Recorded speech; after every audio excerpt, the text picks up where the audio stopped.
Hello everyone, and welcome back to Dragon Age Inquisition with Chaos Counseling. Yeah, got an extra stream. Oh, bear. We got an extra stream yesterday, and we are just doing the usual one today. I guess I have nothing really further to add to that. It's just we got a quest. We got to get 3 bear claws, so I'm focused at the moment. So, like I said, bear. So, a bear with me. For the bare necessities to complete your quest for experience. Actually, I don't want to continue that scroll. It's going to make me seem like, you know, someone who participated. I just killed a bear because it was there. Not because I wanted to eat it. You know what? I might be horrible. Let's just leave it at that. Get over. Yeah, okay, I've done that enough. No more. No. I will promise to do my level best to not. Shoot, no bear claw. I will promise to do my level best to not keep making Scorpion for Mortal Kombat jokes whenever I. Oh. Whenever I use my chain skill. I cannot promise I will succeed, but I can promise that I will try. Is the game glitching out that it's not ready? Okay, here it is. But yeah, so our goal today is to complete the Hinterlands. I don't know if I'm strong enough to take on the dragon, so if I can't do that, we'll come back for that later. But at the very least, to explore everywhere else and get as many of the quests done as possible. I'm still, well... Sorry, I was about to say, I'm going to put off going to the area with the crystal shards until I get more crystal shards, but I also might, wait a second. One of the benefits of going to that place is that you can spend the crystal shards to get buffs, and it's like, ooh, maybe I do want to get those sooner. Let's finish the Hinterlands, and then we can cross that bridge when we get there. Because I still need to explore them. Because we've explored the Storm Coast, Wounded Coast? No, Storm Coast is... whatever. We've explored the coast as much as we can at present. Like I said, I'm pretty sure we get an operation to unlock that later, but I think we have to advance the story more before that becomes available. So then, besides investigating the crystal shards, Kirby 64. Anyway, the only other place we have to explore is the marsh, and that place I think is a little difficult too. So I might not be able to do everything there until I level up more. But oh yeah, okay, it's right. It's great bear claws I needed, but since both of these are great bears, this should give me what I need. Okay.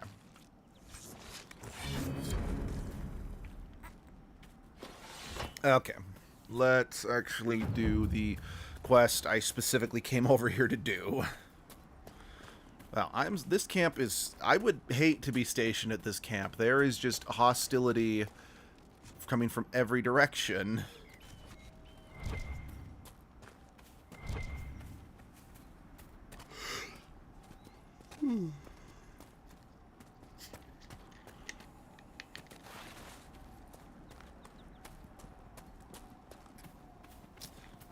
Yeah, I was actually able to get I was actually able to sleep a little better last night.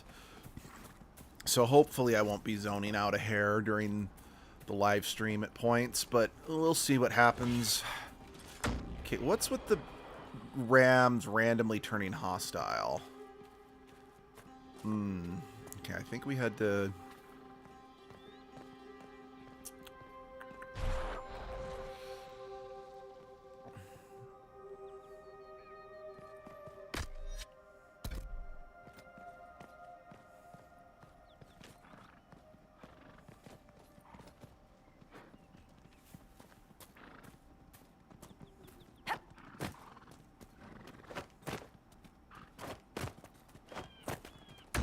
Okay, I wasn't actually convinced we'd be able to scale this on my own.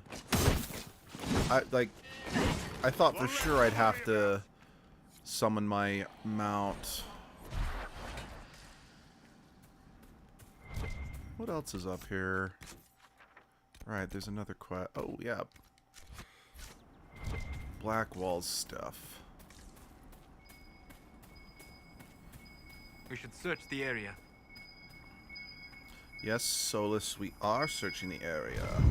Any other insightful commentary you wish to bring to this particular conversation? Right, I've already done that one. Right, and then... Okay, gotta...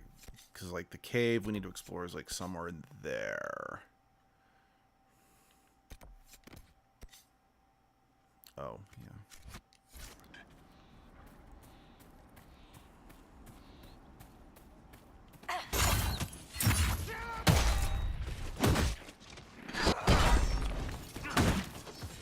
You're not gonna lie, that guy almost looked like he was an Inquisition agent, so I'm not 100% sure who that guy was with. Because that wasn't a Venatori helmet. And he wasn't wearing Templar armor, and I didn't see him holding a mage's staff, so I don't think he was a Venatori,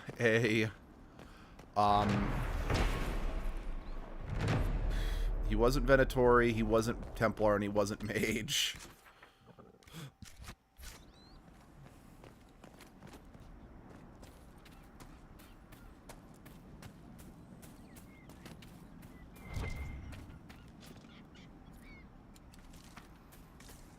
Crystal Grace. Huh, that's a pretty name.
It is always kind of fun to, like, whip out the grappling chain and, you know, it's like, oh, you strategically positioned yourself. I see. Well, get fucked. You know, it kind of reminds me, so well, okay, I think I first experienced Mortal Kombat in the arcade, just at a local skating rink. I remember this because I think for whatever reason, like an older boy was like, hey, you want to, you know, play a round of this game, which was Mortal Kombat 2? It might have been 3, but just one of the Mortal Kombat games. And I said, sure, and... Well, apparently what he had in mind is he wanted us both to play, like, the same character for, like, a mirror match. Honestly, I think the only reason he wanted to play me is because he, you know, saw me hanging around the arcade games, and I was, or arcade cabinets, and I was, like, the youngest person there. So, I think he thought he could flex on me. Anyway, so apparently he wanted us both to be Reptile, but...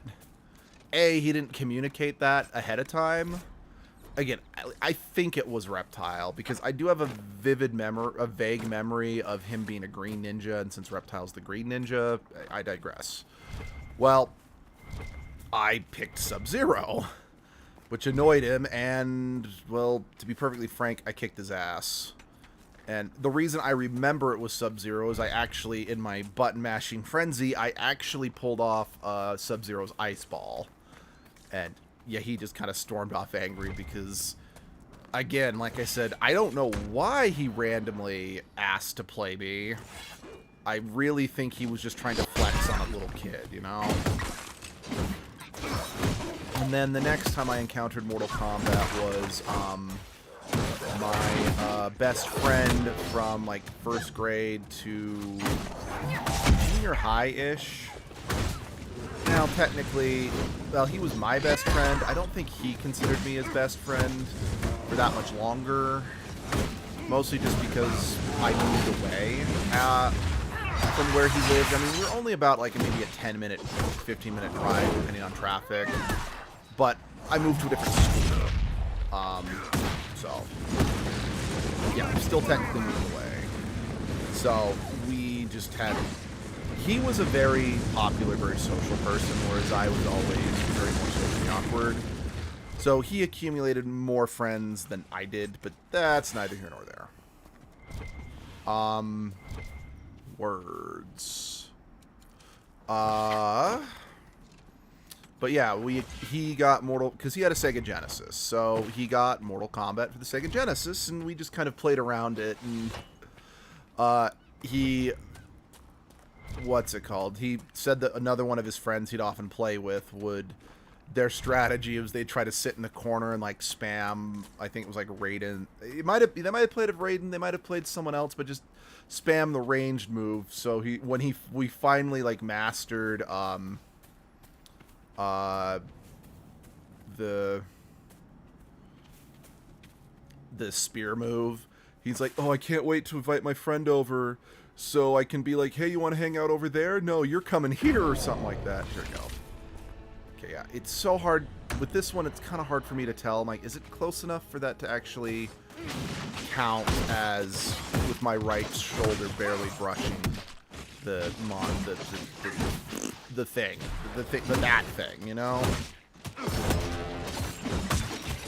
Yeah, I still need to get Mortal Kombat 1 and actually play... Well, I still need to stream more Mortal Kombat, if I'm being perfectly frank, because I streamed Mortal Kombat 9 freaking forever ago, and I had always planned on streaming Mortal Kombat 10, just I never have. That crossbow is and remarkable, since, Bucky. you know, I'm surprised the dwarves have not made more and of them. again, for though I don't mean like multiplayer, I mean the story mode.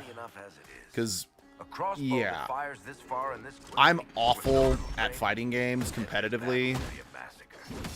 Soul Calibur and Mortal Kombat are the only fighting games I've ever really been all that interested in, not kind of like the Dragon Ball Z, kind of the Dragon Ball ones, because they have story modes. And, well, less so with Soul Calibur these days. And even then, I'd argue I never actually cared that much about Soul Calibur's story. It had one. But I only really care about Mortal Kombat because I'm invested in its world and story. Which is part of the reason why Mortal Kombat 11 and Mortal Kombat 1 pissed me off a little bit. Because I completely respect... So, for those who don't know, Mortal Kombat from, like, the 1990s with its first arcade cabinet all the way to Mortal Kombat Armageddon was one continuous story. Sure, some stuff they would kind of pull out of their ass here and there, like, okay, yes, in the previous games, we established that this character was dead, but because we want them to come back, they're now back due to magic, I guess, you know? I personally don't think that's a great idea in regards to a game that's specifically about people fighting to the death. It kind of cheapens characters fighting to the death. But it's not like it's the only... I'm not going into this cave because I know I've got to go into it later for a quest. So I think half the cave will still be like locked up and inaccessible. So we're going to do that later. Let me think. Let's go back and turn in this quest. And honestly, but yeah, through but because Mortal Kombat Armageddon had a bit of like a kind of conclusive ending, like, where do we go from here? So Mortal Kombat 9, or just Mortal Kombat as it was known, was a reboot. And it was actually one of the better reboots I've ever seen I do not suppose you found my of anything. I know it is a long way to go. Which is why it kind of bums me out that Mortal Kombat 9 and, Mortal Kombat 10 built upon the story that Mortal Kombat 9 set up. Thank you. And actually had the balls to jump the franchise 20 years in the future, letting characters like Johnny Cage, Sonya Blade, and Jax, and Scorpion and Sub-Zero, get older. They still were playable characters and they were still badass, but they're chill. Well, Scorpion and Sub-Zero didn't have kids, but Sonya Blade and Johnny Cage had a daughter. Jax had a daughter, and they were playable, and that was pretty cool. I know that the Combat Kids, as they're called, weren't the most popular characters in the world, but I really liked them. At least, I really liked half of them. And, I really liked Jackie, I really liked... To be fair, some people have complained that Cassie suffered from underwritten, strong female character vibes, since... spoilers for Mortal Kombat 10 story, if you care. She's in the very game she's introduced in, she's the one who takes out the main villain of Mortal Kombat 10, who's a goddamn Elder God. And people are like, she should have had, NetherRealm Studios should have let her ruminate for another game or two, to let fans fully acclimate and appreciate her before they elevated her to that level. And yeah, that is a fair criticism, but by the same token, no one really had a problem when Liu Kang was made the de facto winner of literally everything in the original timeline. And yes, the story was a little more vague and hard to follow back in the day, so it was a different time, and I can acknowledge that, but I do also have to acknowledge the double standard. Because, yeah. Because I'd be willing to bet dollars to donuts that if, because Scorpion did have a son. No. Scorpion didn't have a son. Kaden? No. Shoot. The blind swordsman character. I don't actually know anything about him because I'm just drawing a blank on the guy. But yeah, there's a blind swordsman character. He had a son who was trained by Scorpion. But yeah, and his name's Takeda, I think. But anyway, point is, I'm willing to bet dollars to donuts that if Takeda was the one to defeat Shinnok, I don't think there'd be as much complaining. If I'm completely talking out my ass and everyone would still, not like it if Takeda... But, anyway. But yeah, Mortal Kombat 10 has problems, but I like how it evolved to the story and how it committed to the reboot. But then Mortal Kombat 11 came out, and not even 2 games later, we've got another reboot storyline. To be fair, the actual reboot itself didn't actually happen until Mortal Kombat 1, the following game. But Mortal Kombat 11's story is about, the goddess of time or whatever, changing history again. So, yeah, but yeah, it was kind of a way for the developers, because Shao Kahn was, wiped from existence in Mortal Kombat 9. Baraka was killed in Mortal Kombat 10.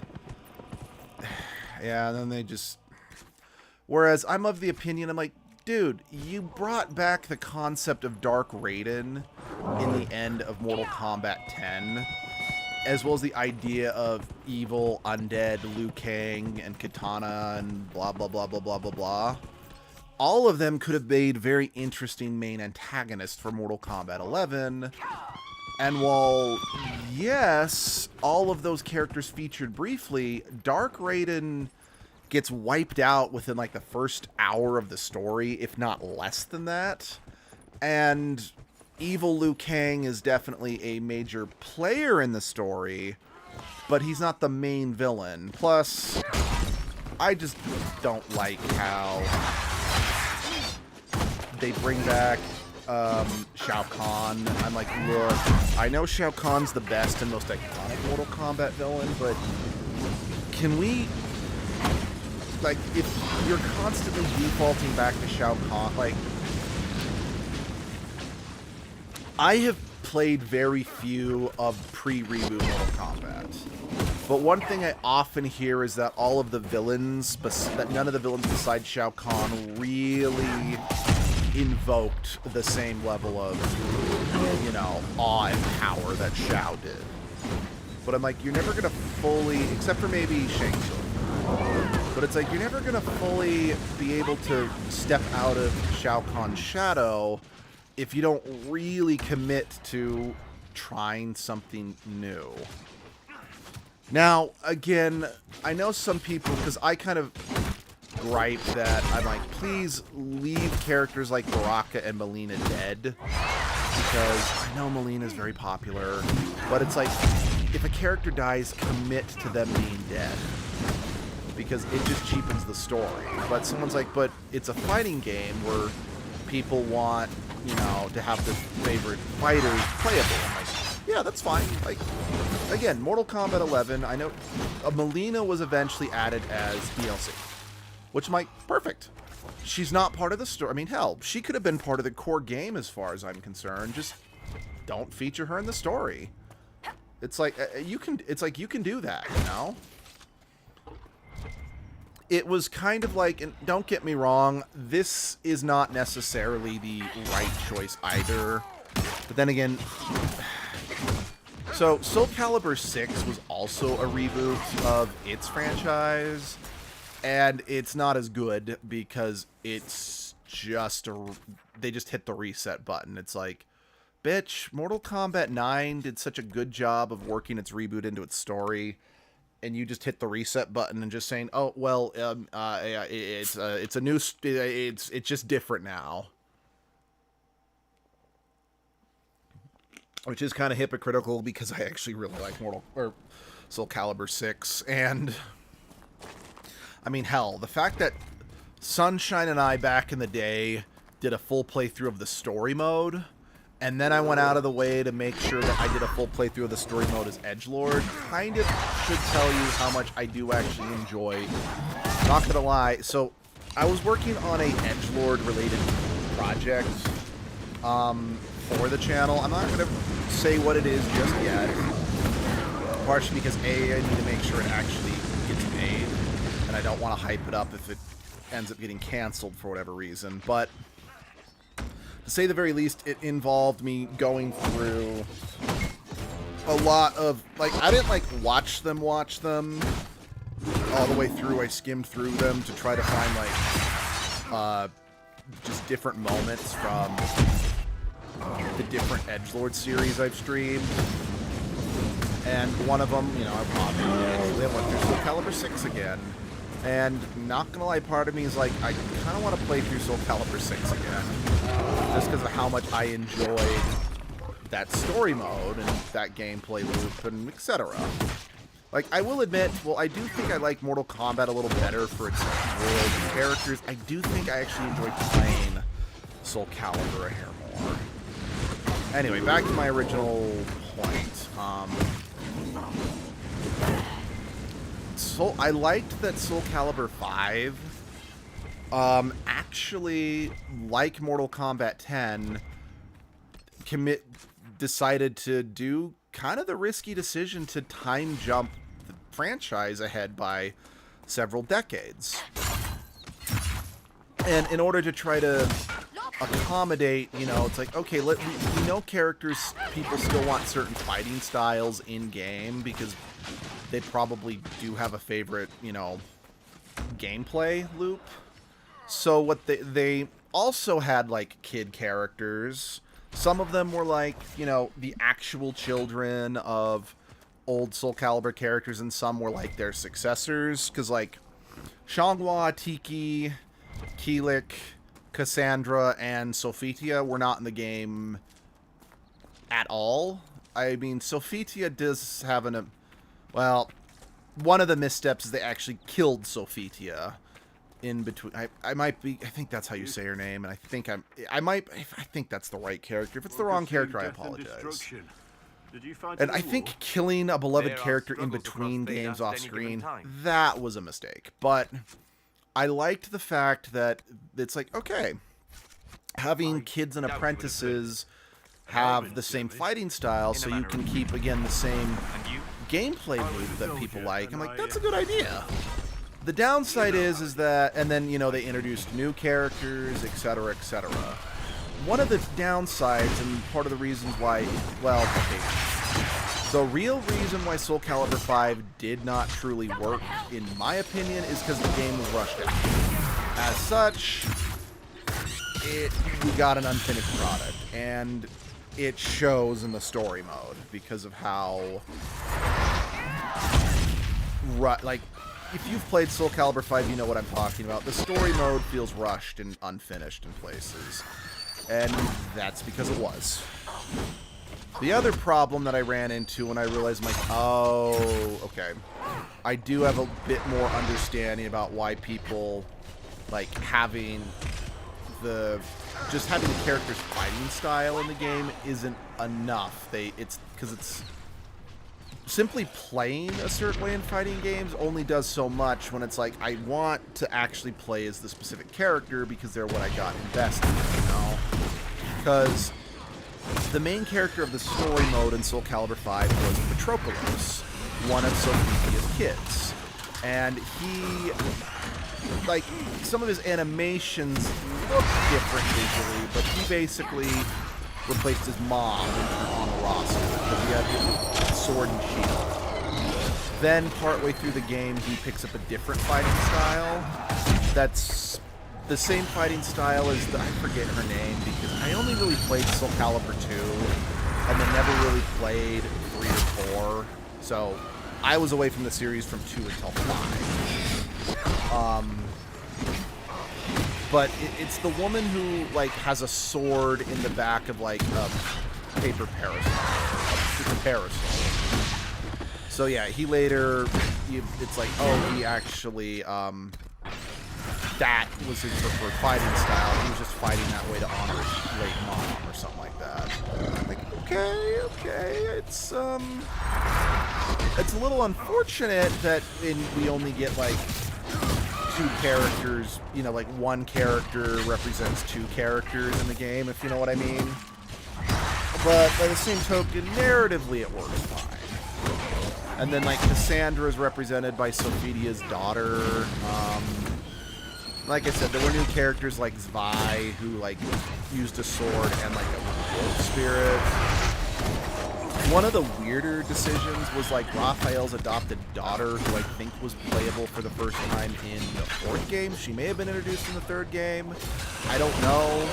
Like I said, I never really played either of those 2 games, even though I do actually own Soul Calibur 4, but I bought it so much after the fact, just as like I want to own it for the sake of owning it, you know? But Raphael's daughter, for some reason, was now going by a different name in Soul Calibur 5, and she had a completely new fighting style, which, I gotta be honest, I don't outright object to that, since, but I think, like, the in-universe story reason behind that was kind of left out.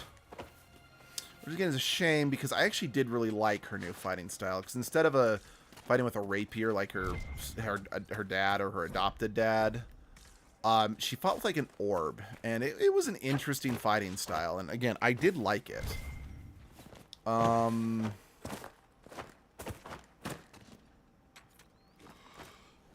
But yeah, it just as a whole, even though it's like, I am glad you were willing to do this sort of thing. It just didn't grab people. And honestly, I get it.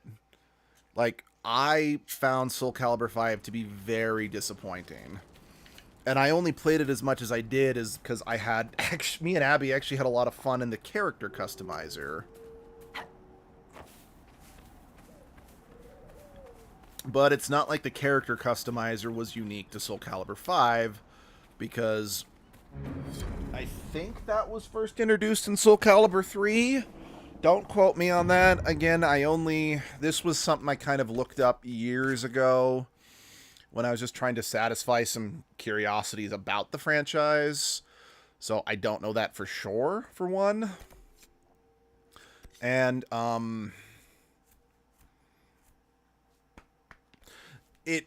the Soul Calibur 6 also had the character customizer, and it had a whole story mode around your custom avatar.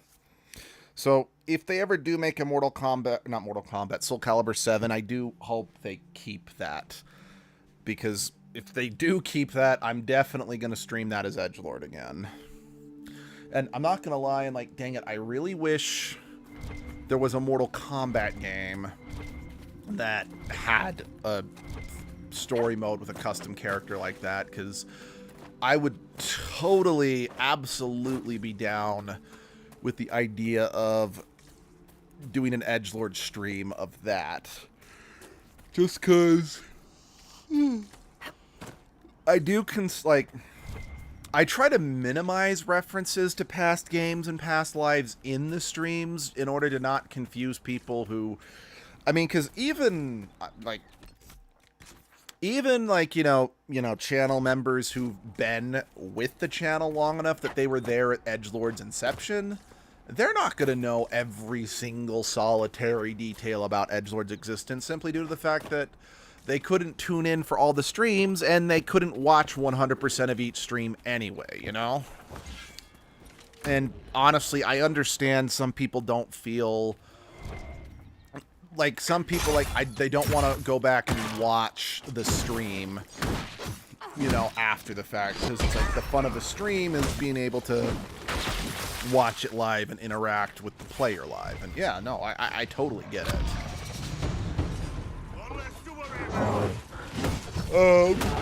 But I do consider, like, all of, edgelord's past lives is like canonical, like 100% canonical, and still like having existed and informed edgelord's decision nowadays.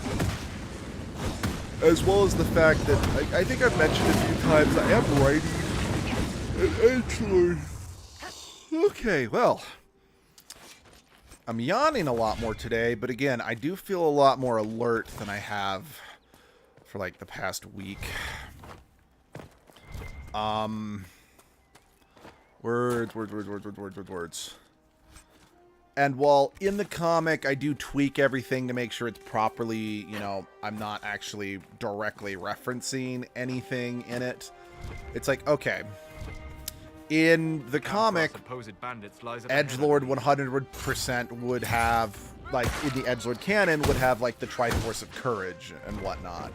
So it's like, okay, I need to make sure that if I ever feel so inclined, it's like edgelord could possibly whip out something that's like, okay, I need this to be a royalty-free version of the Triforce of Courage and the powers it grants or stuff like that, you know?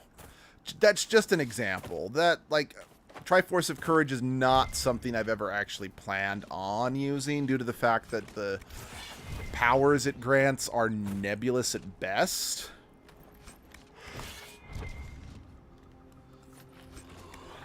Excuse me again.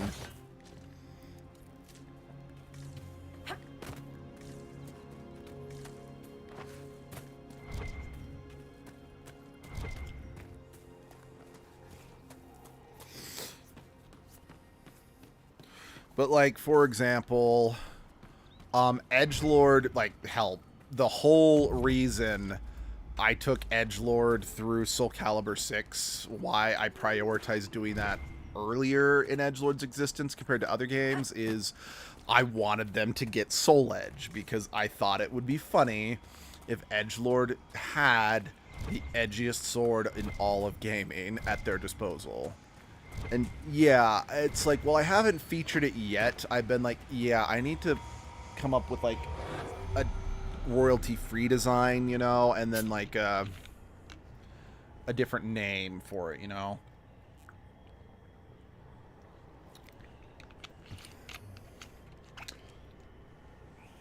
Actually, speaking of Soul Calibur, I mean, it's not a customizable avatar, so I'd have to pick someone else to be as, but technically speaking, Soul Calibur 2 does have a story mode, sort of. And while you do have to play as a pre-established character, you do technically name your avatar in a sense. Well, so what it does is like pick a file and, you know, name it extensively. And then in the brief story bits, I use story somewhat loosely, you're referred to by whatever name you input rather than like, in Soul Calibur 2, my go-to character was like Yoon Song. Just I'm using him as an example. And even though I basically only played as Yoon Song, every cutscene it was referred to by whatever name I inserted, you know.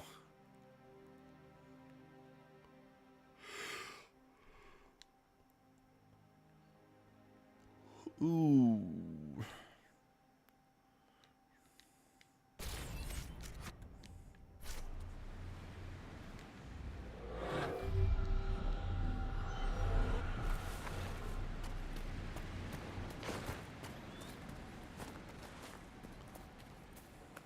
Because I know Abby actually tried streaming that, like, when this was still kind of a lot earlier into us transitioning into wrong button.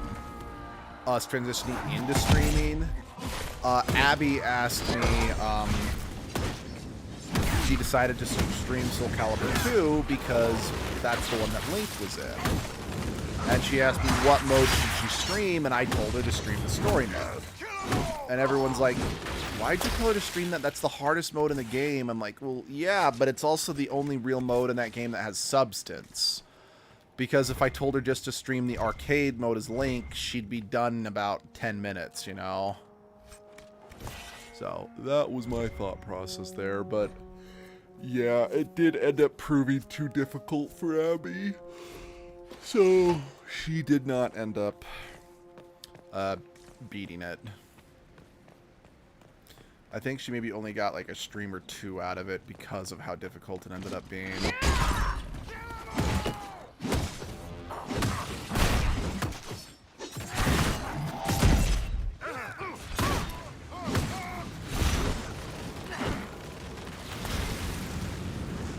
Plus, again, I know I'm not saying this as a criticism of Abby or as a flex of me, but I know I've been a lot better about consistent streaming as well as beating games, but that's partially because I do try to make sure that the games I pick are games that I know I can beat.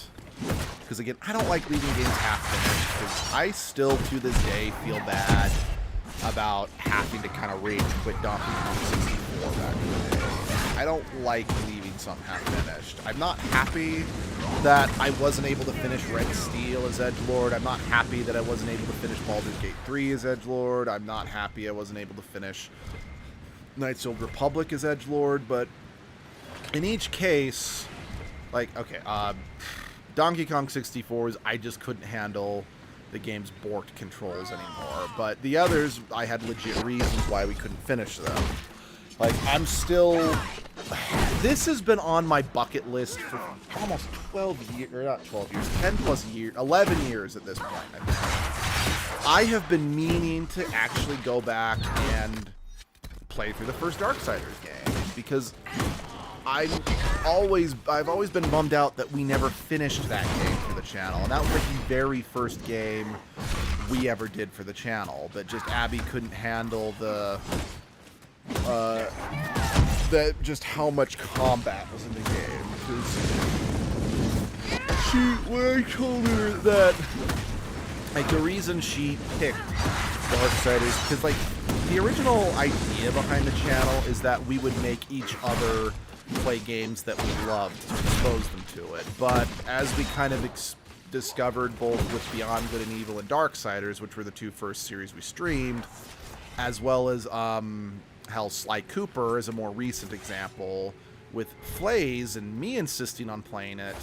The downside with having someone other than the passionate person play them means that the gameplay gets more than a little drawn out, for one.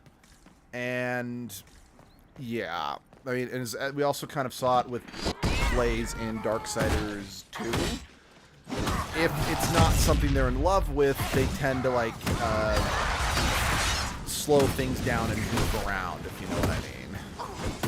And yeah, honestly, I shouldn't have gotten as uptight about those things back in the day, but I don't know. Looking back, I do not like the way I conducted myself towards the other channel members back in the day. Like, honestly, if it wasn't for the fact that I was running the channel and everyone else enjoyed each other's company, I don't think the channel with all of us would have lasted as long as it did because of me. And honestly, I completely own that fact. I mean, I'm not happy about it by any stretch of the imagination. I'm very disappointed in my past self, but yeah, I can't act like I wasn't a dick back then. And yeah, it is not something I'm proud of.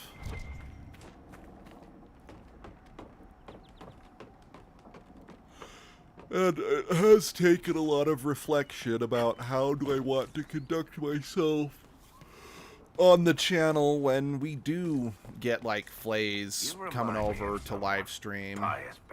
Although, I don't know if we're going to get Flays that much anymore, because I have noticed she has stopped sharing her streams on the Discord. So, I'm almost wondering, like, oh, okay, is she now officially really trying to kind of truly spread her wings and move on from Chaos Counseling? And honestly, couldn't be happier for her. Like, I will actually go as far to say that, as far as I'm concerned, Blaze was what made the channel so good back in the early days. Her edits, you know, just her humor bouncing off everybody else. I mean, heck, even the one time when I think it ended up being just me and Kendall or Flays for whatever reason. I think it was when we did What the Fuh of Xenoblade Chronicles X. I think Abby was busy doing something. I don't think Jesse or Braxton. God damn it, I finally said Sunshine's name out loud. Oh well, Sunshine's not on the channel anymore, so whatever. And I don't think Jesse or Sunshine could make it that day, so it was just me and Flays, and again, she still made it pretty funny because my more straight-laced and serious personality, like her, you know, much more energetic personality bounced off just, you know, how straight I took everything, you know?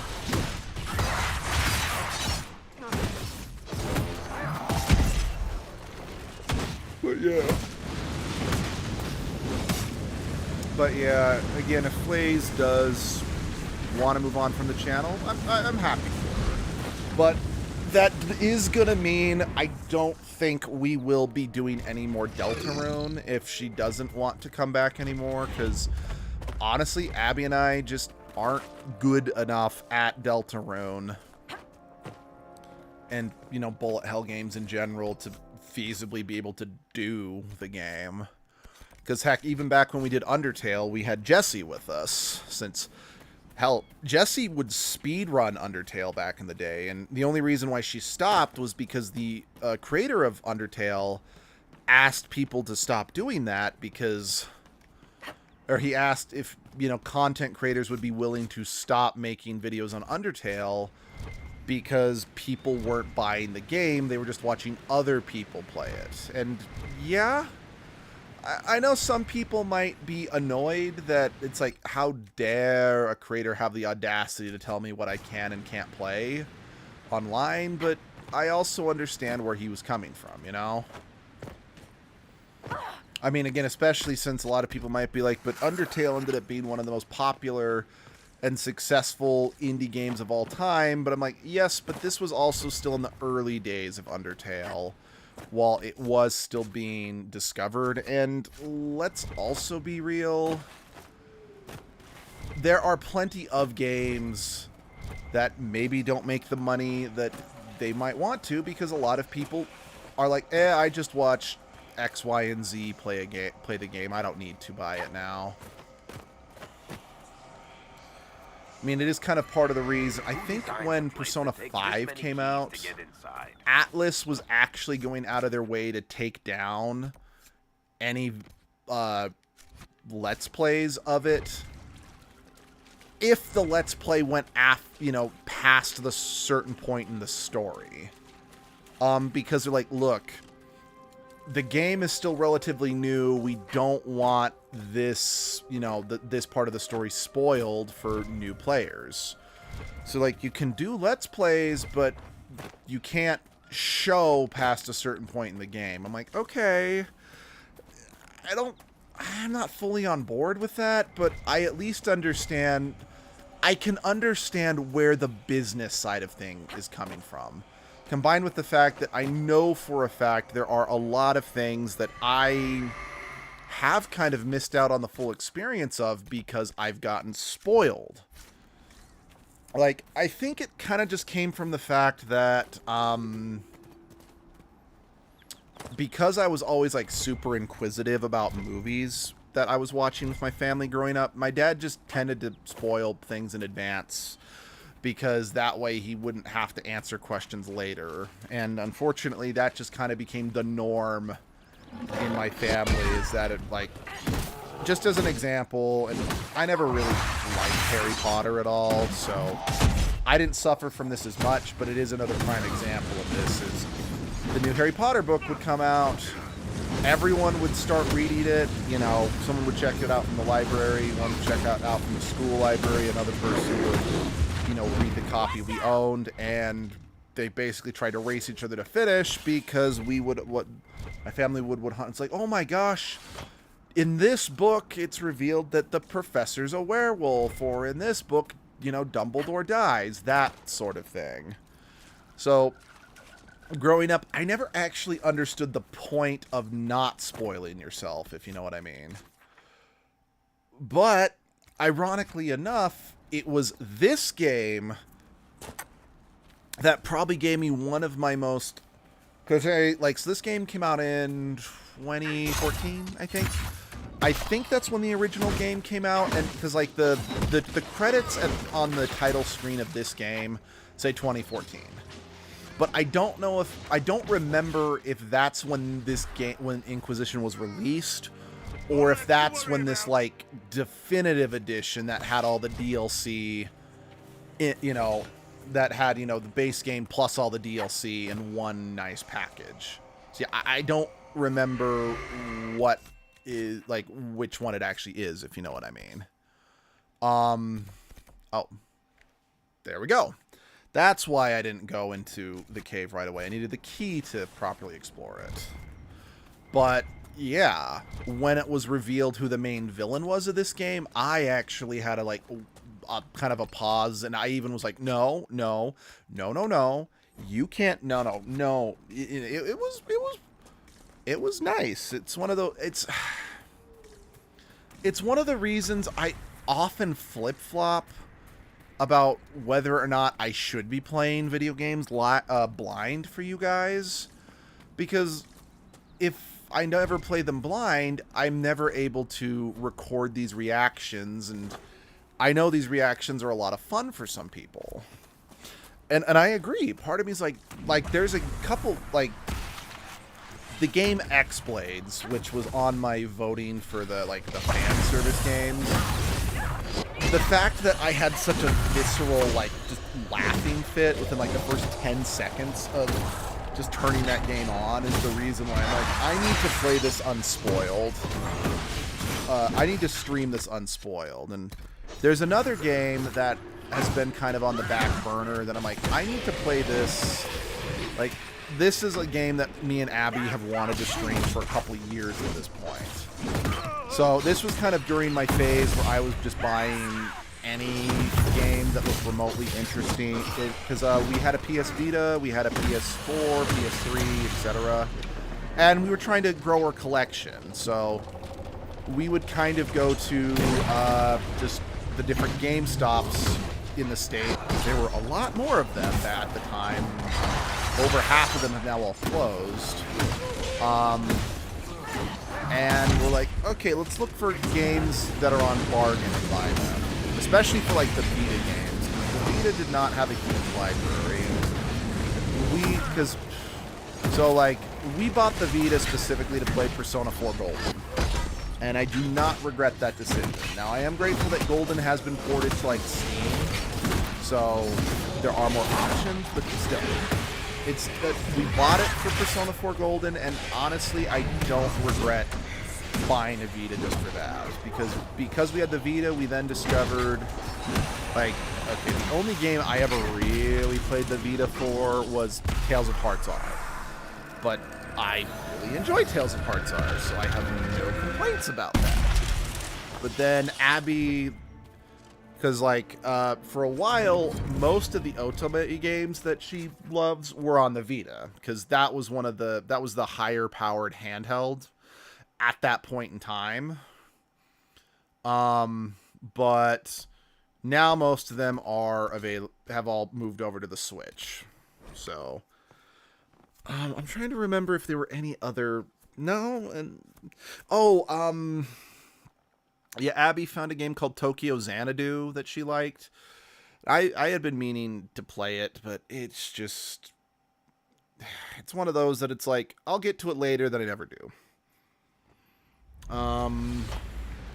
But then, a bunch of other games, but again, on the flip side, we did also just buy a bunch of other games that were, dirt cheap for the Vita, because we were just trying to justify having it, basically.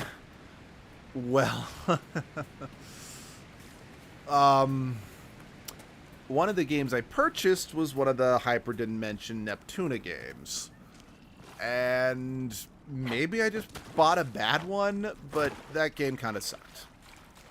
But it's also, if you've never heard of Hyperdimension Neptuna, I looked into it a little more after I bought that game. It's a very kind of fetishy fan service game. Which I'm like, you know what? As far as I know, I didn't look into it that hard. If I'm being honest, it's not anything super offensive, per se. It's just fan servicey.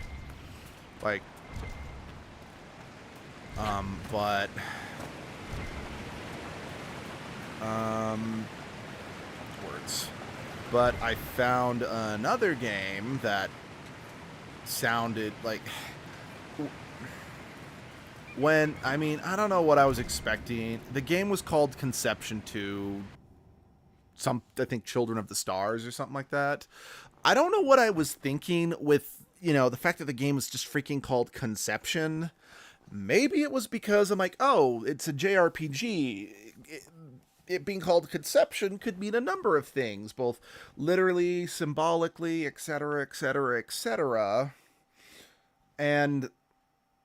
from the quick blurb, I think the only thing I looked up about it was, do you need to play Conception 1 to understand Conception 2? And it said no, and I saw that it had decent enough reviews for a Vita game. Must be an old... Let me phrase it. It was rated decently enough. Trade, maybe? Your guess is as good as mine. Well, the problem with that game is that the game is about, I don't know. Basically, there's I don't know, pockets of evil pockets of like monsters spawning around the world. And the only way to stop them is that it's found that, teenagers between like 16 and like 19 or something like that. I don't remember the age gap or the age bracket. They all, at that age, they all have this energy that naturally opposes this darkness or whatever. So teenagers are the only ones who can fight back the doom and the monsters. I'm like, okay, you know what? Fair enough. It's a weak justification to make sure that you can play as a teenager. And since oftentimes, especially games made with JRPGs, the target demographic is teens, it's a way to let teens have a power fantasy. That's not in and of itself a problem. Again, like, it's not a game, but like Power Rangers, main characters are teenagers with attitude. Persona, you're playing as high school students. Again, that's basically a power fantasy there, if you know what I mean. Well, the problem is, well, where the game's title actually comes from. It's called Conception because the thing that lets the power that lets the teenagers fight back against the monsters is that they possess the power to conceive star children or something. I admit I don't fully remember the actual plot. I didn't get very far once I realized, I'm like, oh. And while they're not technically having sex and they're not technically having actual pregnancy, yes, they are. Because basically, once I got to the point of conceiving the first star child, it is 100% implying that they're having sex. Like, it's borderline not even an implication. I'm like, okay, this is kind of messed up. Like, even if it's not literal, because, like, it's not like the girls have to, like, literally carry these kids for 9 months or whatever, but the fact that it's normalizing, if not fetishizing, underage girls getting pregnant and giving birth is, again, kind of fucked up. And again, the one that I bought was Conception 2. I remember, like, I played it, then I'm kind of told Abby, like, never play this game. Like, I admit, I still have it over on the shelf, but that's because I'm a chronic hoarder.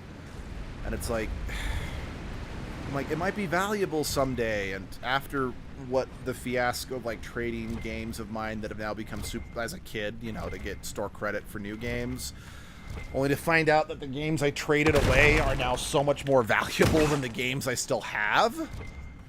I guess I'm just kind of afraid to get rid of any physical game copy that I have, because I don't know if it might have, anyway. But on the flip side, I'm like, I don't want anyone to play this game, because it's just kind of fucked up. Because I even remember one of Abby's YouTubers that she watches that talks about anime was doing, like, his, like, worst animes of the year list, and apparently there was a video game adaptation of the first Conception game, and apparently, like, the plot, I don't know if, like, this would have eventually been revealed to be the same in the second game or whatever, but it was eventually revealed that it's like, oh, the main character's superpower and why he's the chosen one is because he has so much of this magical energy, he can have 3 ways to make more of these. Yeah, I'm like, no, that's beyond repulsive. And based on what was shown in, like, the few clips that this YouTuber was able to show without having to censor everything, it's like, okay, you could make an argument that Conception 2, the intercourse was implied and was probably not literal. Not really, but still. But, yeah, no, there is no pretense in that anime. It is 100% It's hard to encouraging, you know, underage kids to bonk and get knocked up. I'm like, that is so irresponsible and disgusting.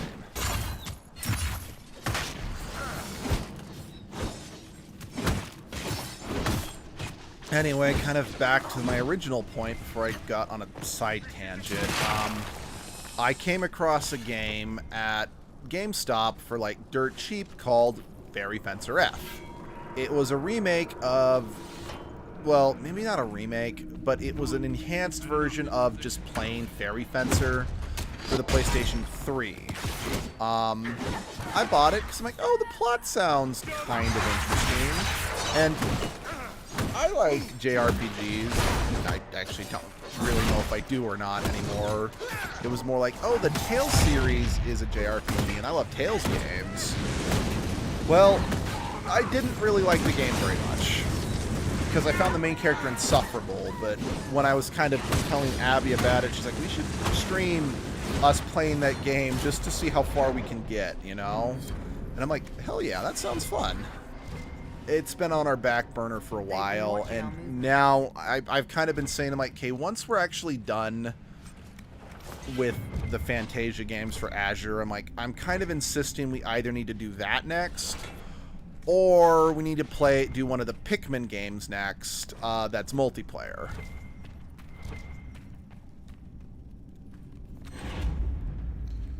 Let's see, what's another? Because, like, another game that I found that...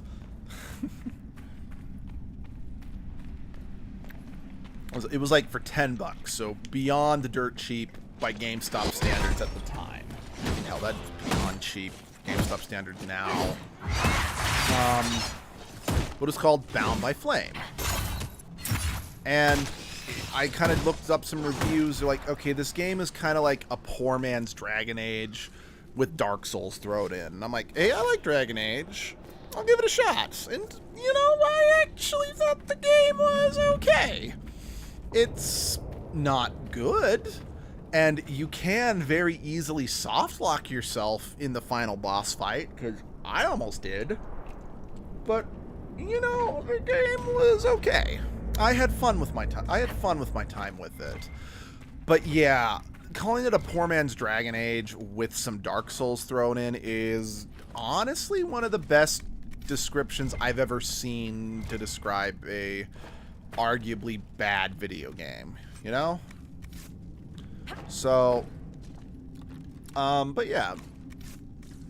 Let's see, around this same time, we also got, Drakengard 3, because this was around the time when we first bought the game Nier, the original Nier, not Automata. And we're like, oh, hey, Drakengard is made by the same company and is in Drakengard is in the same continuity as Nier, sort of. Like, if I remember correctly, don't quote me on this, look it up for yourself, get confirmation. I believe Nier, the first Nier game is set during one of the bad endings of Drakengard 2 or 3. I don't remember which one. So, bought that game because I found it dirt cheap, and I didn't really get much out of it. That was another game that Abby and I were like, we should stream it together because that might help us get through the game, but it didn't happen. The darkspawn coming up through here. Especially now that, because it's a PlayStation 3 game, I can't stream it. Oh, you know, speaking of PlayStation 3 games, I have been so tempted to get a PlayStation Plus account for no other reason than the fact that White Knight Chronicles 2 is on. Like, you can get it digitally for free, but only with a PlayStation Plus account. I'm like, why can't I just buy it and just have it, you know? Like, I don't really want the PlayStation Plus account. There are not enough games that I would play online, in my opinion, warrant it. Ugh. But White Knight Chronicles 2 is a game that we did a what the fuck of it back in the day, but it is a game I have wanted to for the channel. like, actually do a full playthrough, like, possibly even an edgelord stream of it, since, well, White Knight Chronicles is an interesting one, because while there is a customizable avatar, the That customized... holds the dark spawn back. It's wood. They could just bust through it, guys. Because, like, yeah, you have a customizable avatar, but the customizable avatar is used more for the multiplayer that was shut down long ago, rather than the avatar being the actual main character of the game. Because the main character of the game was Leonard. But it was still kind of it was still fun. And honestly, I'm like, that could make for an interesting dynamic, having edgelord, you know, be in the game, but, you know, having to, you know, just play backup to someone else. Like, I think I could get some interesting character moments out of that, you know?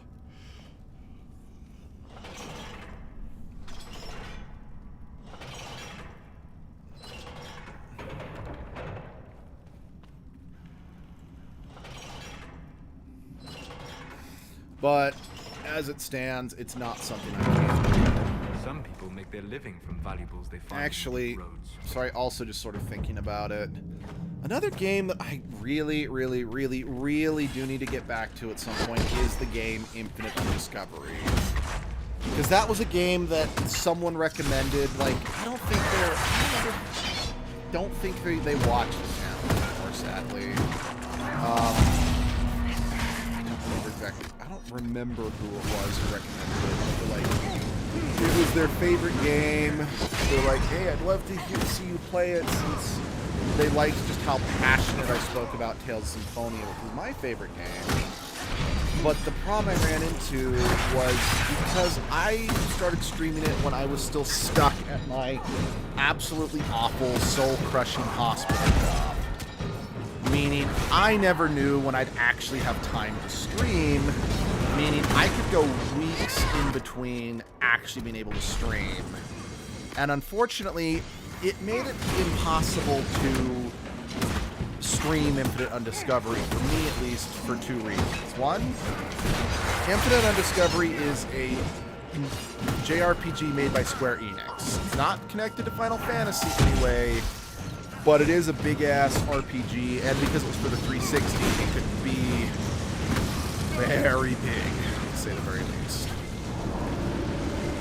What's more, the game had a lot of, like, mechanics you had to remember, and I just couldn't remember the mechanics because of, I mean, like I said, it could be like a month or two in between when I could actually play the damn game.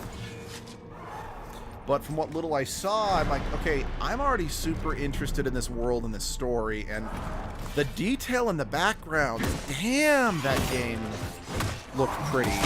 Like, I was so blown away with just the overall quality of that game. But just the fact, again, it's like, I think I got 2 or 3 streams out of it before it's like, it's been so long since I've been able to stream this last. I don't remember what the story is anymore because it's a JRPG. It's got a lot of story to it.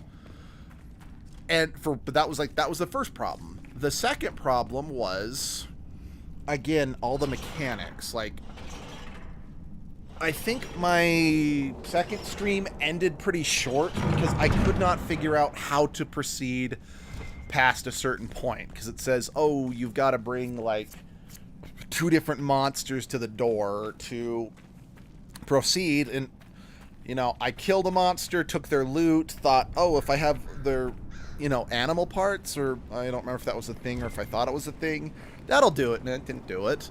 I agitated the monsters and got them to follow me, figuring that would work. It didn't work.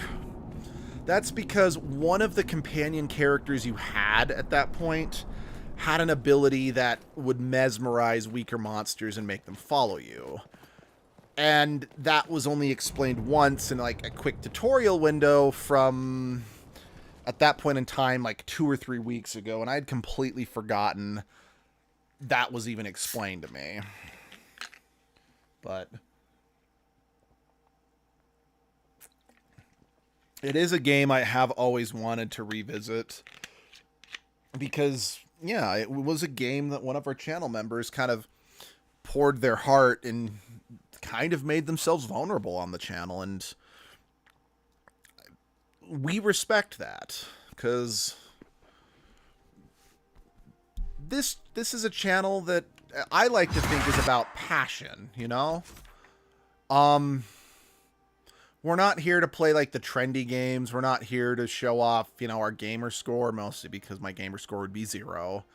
We're here to be like, these are the games, like, pardon the expression, because I think this is like a term that's actually used in like a TV show or whatnot, but we're here to talk about the games that made us, or whatever. We're here to share the things we love. And that's why it's like, I feel like I should get back to doing the Pirate's Curse, I think that's what it was called. That one of our other channel members said was one of their favorite games. And I do also feel bad about how much, because like,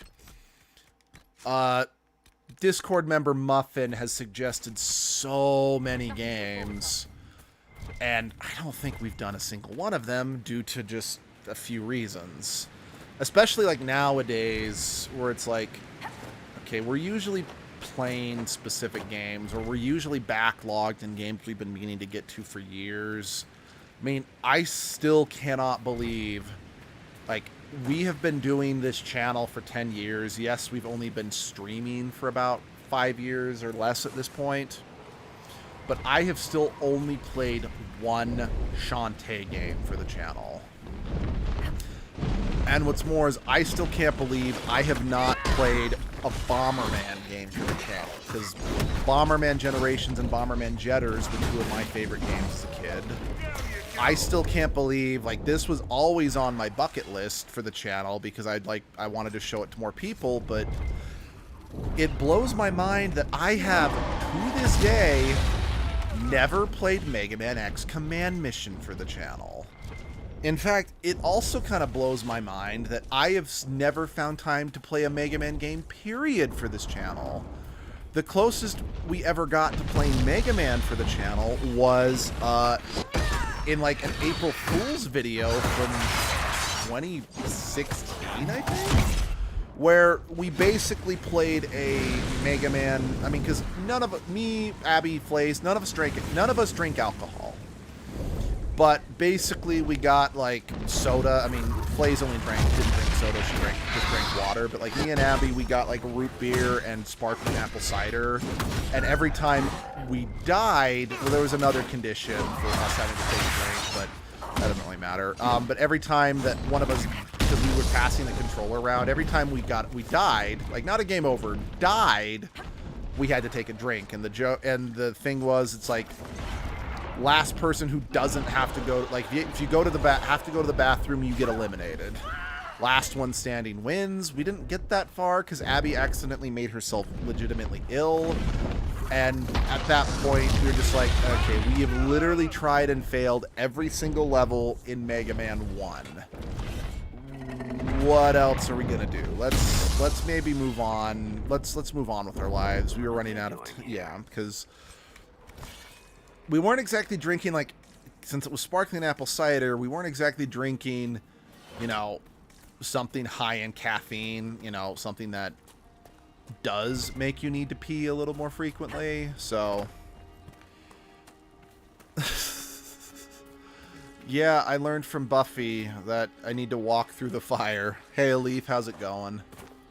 Where's that fucking dragon?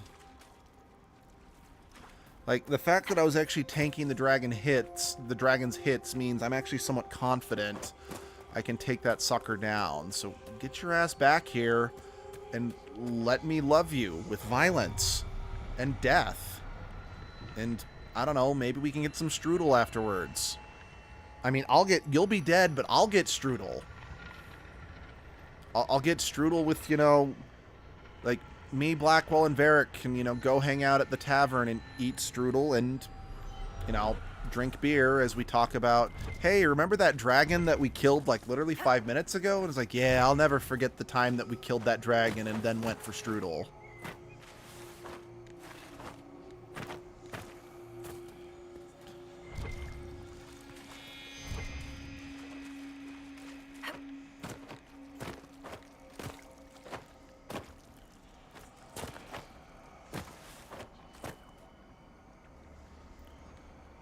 Yeah, well, I always keep my blood in a jar beside me in case I need to, you know, make a Bloody Mary. That's how you make a Bloody Mary, right?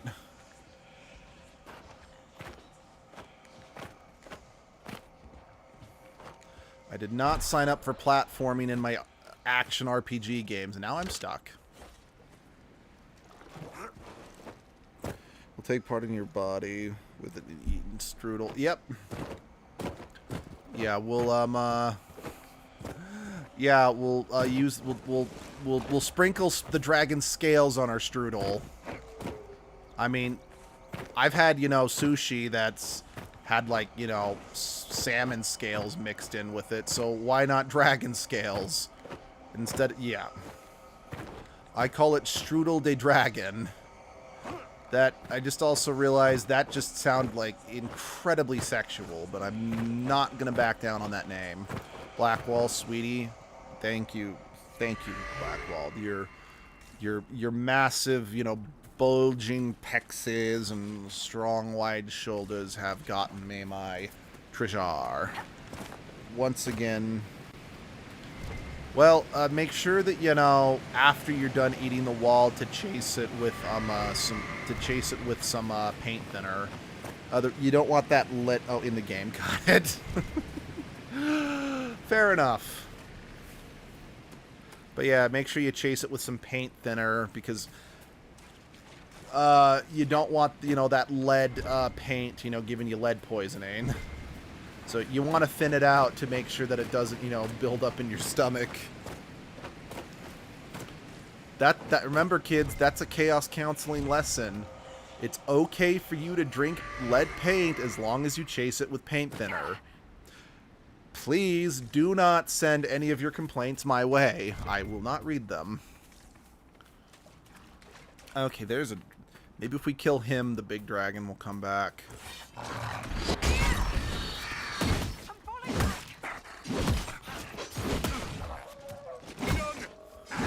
Hey, buddy, we killed one of your wiener dogs. Can you come now? I've already, you know, used the app to, you know, preemptively place my order for my strudel, and I cannot be late for strudel. No, I don't know why I'm just randomly obsessed with strudel today. I don't even know if I've ever eaten a strudel. I don't. It's just a dessert that I know that exists, and I just think the word strudel is fun to say. Because honestly, I'm kind of a boring ass bitch when it comes to dessert. It's like, give me a piece of just the white cake or a scoop of ice cream or a chocolate bar, and I'm good.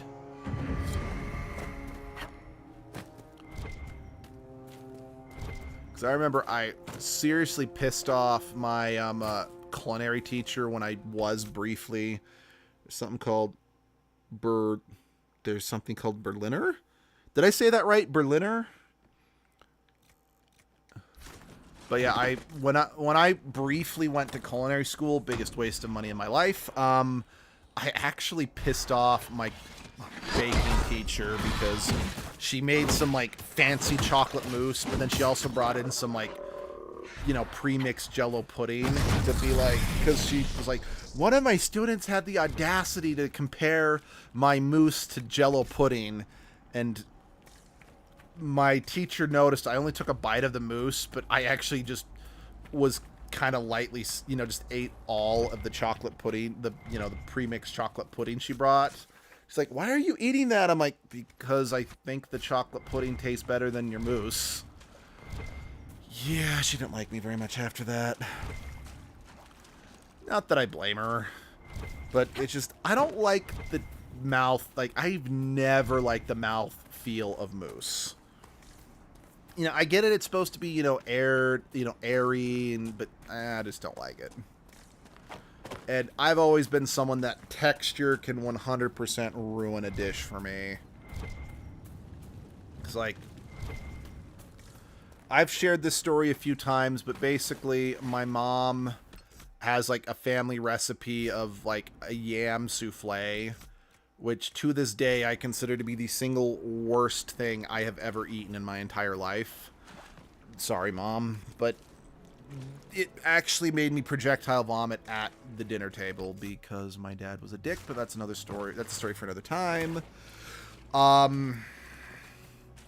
Yeah, because it was like a combination of everything that I just can't stand about food. The texture was appalling. It felt like biting into like snot. The flavor was awful because it was, again, I know some people like yams. I know some people like sweet potatoes. I am not one of them. I do not like the taste of sweet potatoes. Why can I not save? And the smell. I know a lot of people like it. I hate the smell of yams and sweet potatoes. There's the dragon. See, I ate a crunchy filled chocolate bar. Well, they forgot to fill my chocolate bar with the crunchy stuff. It was a brick. Seriously? That stinks, man. I mean, not that I don't mind a big chunk of cocoa, a big chunk of, you know, chocolate, but when you're specifically getting something that is supposed to be a certain way, it just kind of stinks when it doesn't meet the criteria of what you were supposed to get. Okay. I feel... Okay, we've officially explored everywhere in the Hinterlands. Okay, so I do actually really appreciate that. So, a lot of, like, there's... So, in the first game, there were 3 dragons you could fight. The Archdemon, Flemeth, and the fake Andraste dragon. Now, while there certainly were differences between them, like, I think the Andraste dragon, it was kind of, like, reddish. The Archdemon, you know, was all zombie-like, and Flemeth, I think, was kind of like a more neutral color to kind of match her kind of washed-out aesthetic in the wilds.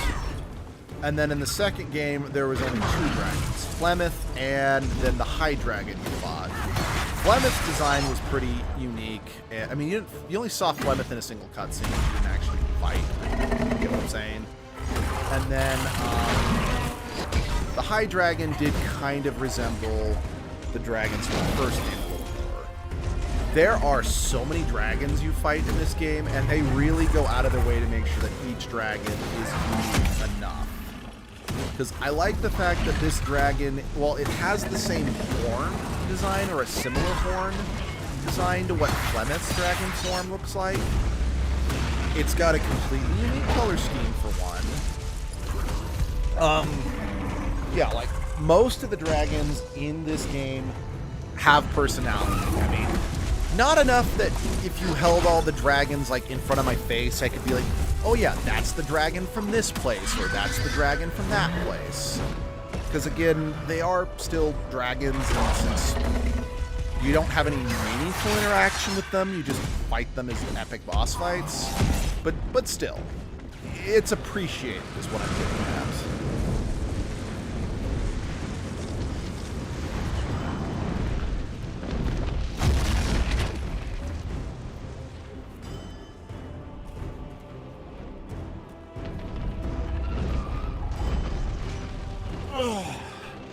Although, admittedly, these dragon boss fights are usually the moment when I'm like, what? This is why I normally prefer playing a mage.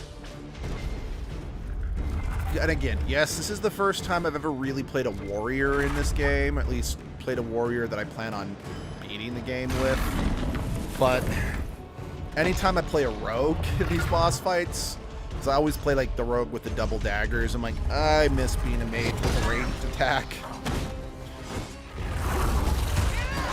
You know, in hindsight, maybe I should have dropped Blackwall and brought Glory in, so everyone but me would have the ability to attack it right. That, okay, so something that I do really appreciate about Dragon Age Veilguard, they made sure to give every playable class a ranged ability.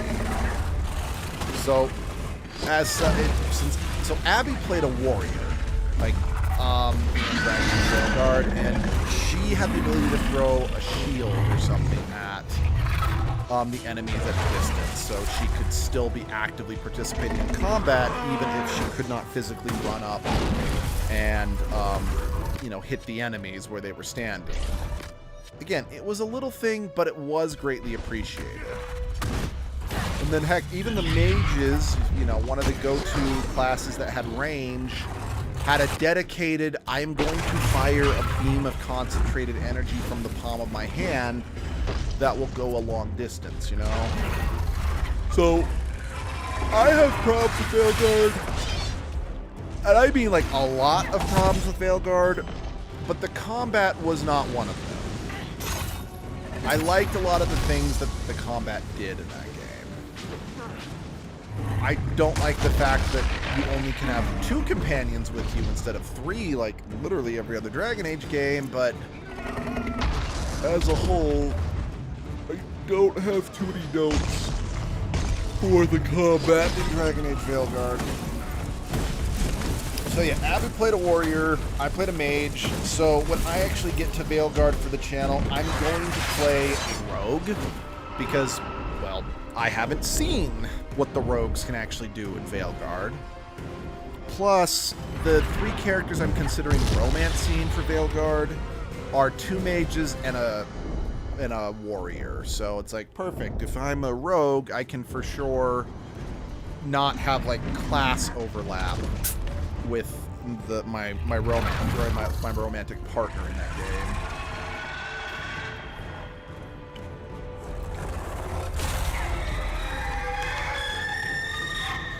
Time to make a Pokemon like fan game. Oh, that sounds awesome. Like, there have been some really great, really creative Pokemon fan games out there, so I look forward to seeing what you come up with. I love me some Pokemon. I know that at one point in time, Abby and I really wanted to, like, maybe think about streaming some Pokemon fan games for the channel. Honestly, we still might. But especially when it's like, okay, once Edgelord gets done with all the Pokemon games, that, oh, I just kind of realized something. So I've currently got my current Edgelord poll is going on right now. So if you haven't voted on that, Pokemon 2 games, nice. But part of me is like, shoot, maybe what I should have done instead of doing this poll is Pokemon Legends ZA comes out later this month. Maybe I should have just said we're streaming that as Edgelord next. You know, stream the game while it's relevant, you know? Oh well. Maybe I can do that after I stream whatever ends up happening, you know?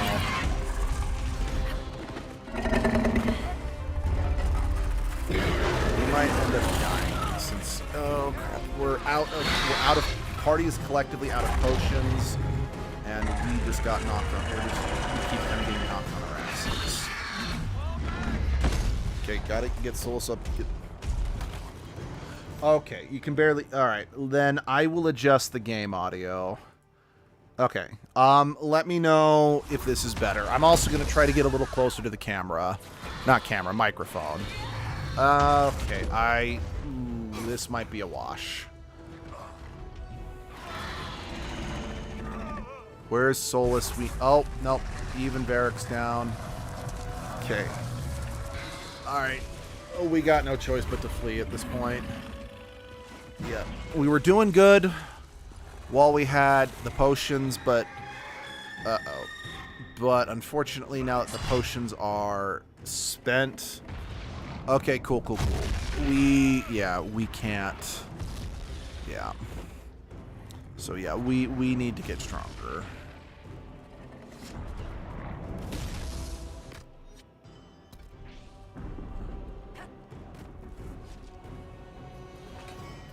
No. It's like, for a second I thought, wait, now that everyone's back up, let's charge back in and keep going. But it's like, that would be suicide. Why can I still not save? Can I fast travel at the very least? Yeah, I can fast travel.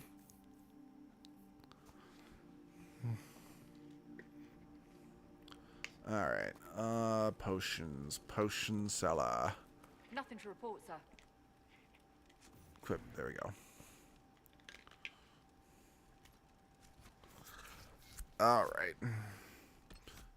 Okay, cool. I must just not be able to save in the dragon's lair while the dragon is still alive. Probably to make sure I don't accidentally soft lock myself, which I can appreciate.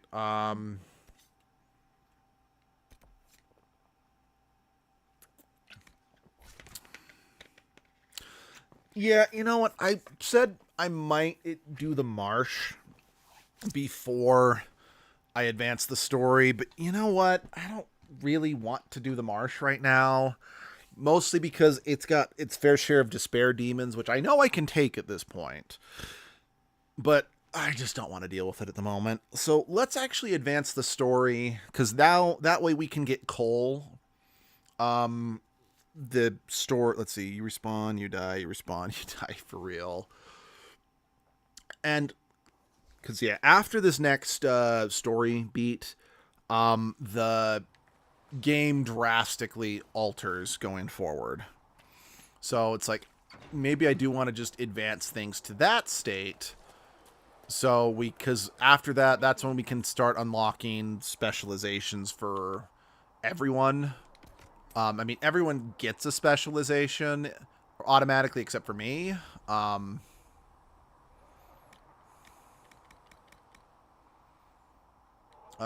okay, I've got plenty of stuff that's not in my valuables. Okay, I guess we need to take some time to requip everybody.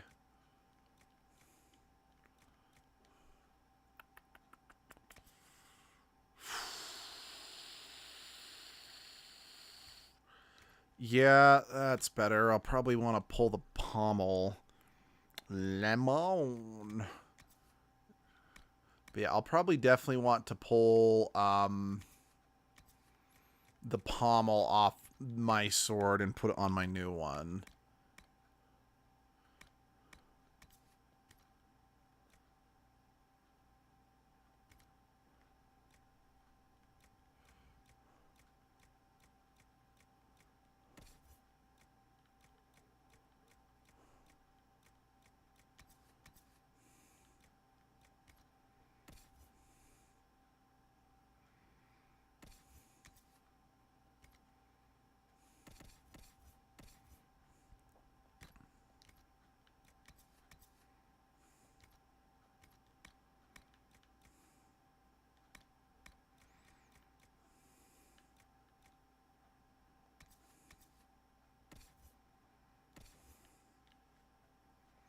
Wait, I gave Cassandra a better shield than Blackwall. That was an oversight on my part.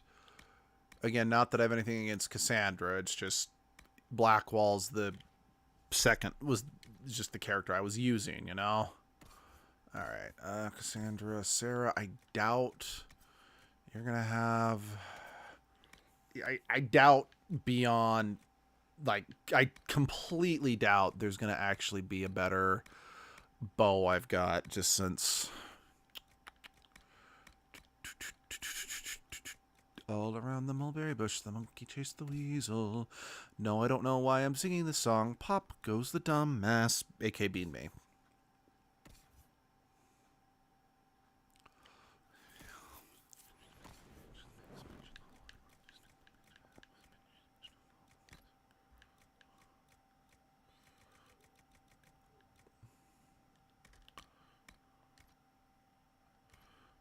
Okay, armor.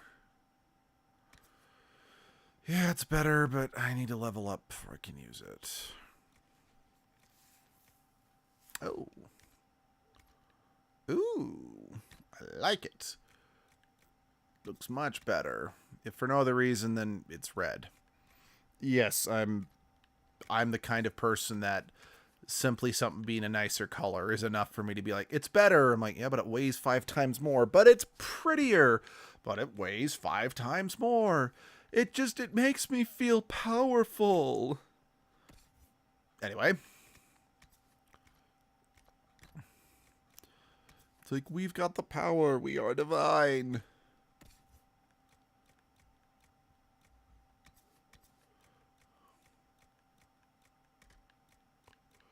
I summon non-magic 6mm caliber. Oh. Alright, so funny story. So I would go to a local LARP park as edgelord. Uh, Sadly, the local LARP park has since gone out of business, so I can't go there anymore. But while the park itself was technically fantasy in theming, it was written into the world's lore, for lack of a better word, that it was like the epicenter of different portals through space and time. So anyone could turn up there from anywhere in time, anywhere in history, from any dimension. And that was done specifically to not make, just casual people who didn't really want to dress up. So they just kind of wanted to come, dressed normally. Wouldn't feel out of place. And like the characters who lived in the park, quote unquote, wouldn't be like, what is, that strange garb you're wearing, basically it was a way to avoid putting people on the spot, Oh, that's a Blackwell only helmet. Hold on. Yeah, but it's worse, so we're getting rid of it. Well, because like literally anything went in this park, yeah, I went as edgelord, and edgelord prefers the pew-pews to anything else. Like they would rather shoot you in the face than actually engage you in as the amount of boost XP. Oh, okay. But yeah, they would much rather, shoot you in the face than fight you fair and square. So literally when some of the other regulars were like trying to flex, I'm like, I'm the greatest swordsman or blah, blah, blah, or my exploits are this, this, and that. I'd be like, I have a gun.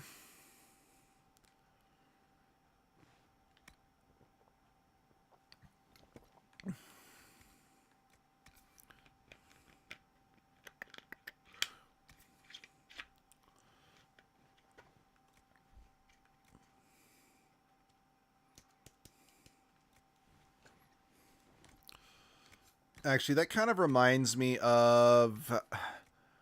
I think this was Assassination Classroom. I don't know for sure, because I never have personally watched Assassination Classroom.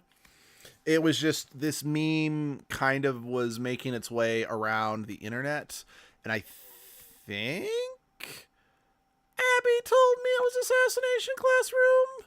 If I'm completely wrong, I apologize. But it's like, there's this sequence where he's like, here, with this ramen, you want to pour, like the green onions on top, and then top it with a gun! Okay, you have magic and dragons. Well, I have a 9mm gun loaded with freedom. Oh, that's a funny way of phrasing it. It kind of reminds me of Peacemaker from the James Gunn DC projects. And the reason I say the DC projects rather than the DC universe is Peacemaker is a little less psychotic in the comics. And again, this is something I do know for a fact, because like the very first comic books I ever read featured Peacemaker in them as a minor reoccurring character. Next time you do something like that, you know what to do. Yes, I do.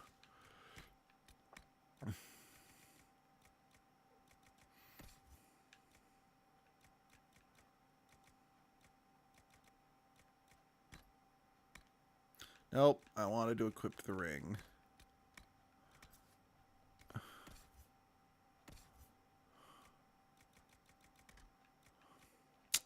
Well, Vivian's a bitch. She's a big fat bitch. She's the biggest bitch in the whole wide world. She's a stupid bitch. If there was a bitch, she's a bitch to all the boys and girls.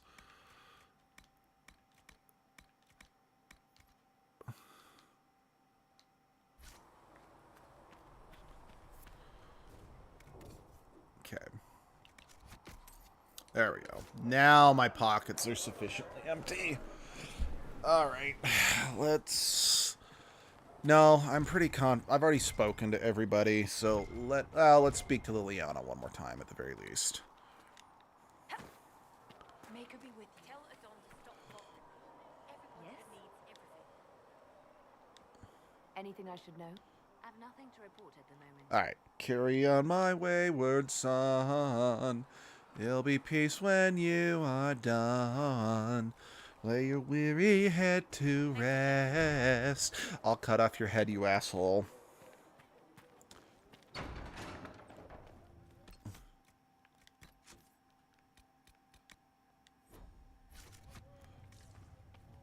Magic exists to serve man and never to Do you need rule anything over him. more, revered mother? Foul and corrupt are they who have hated. Alright.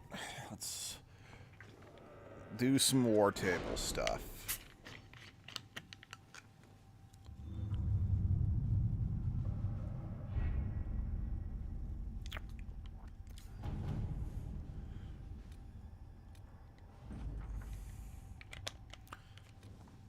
Thank you kindly.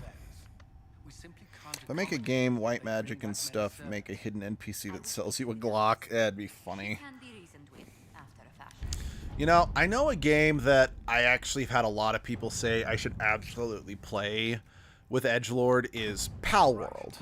And honestly, from everything I know about Palworld, that would be a perfect fit for edgelord.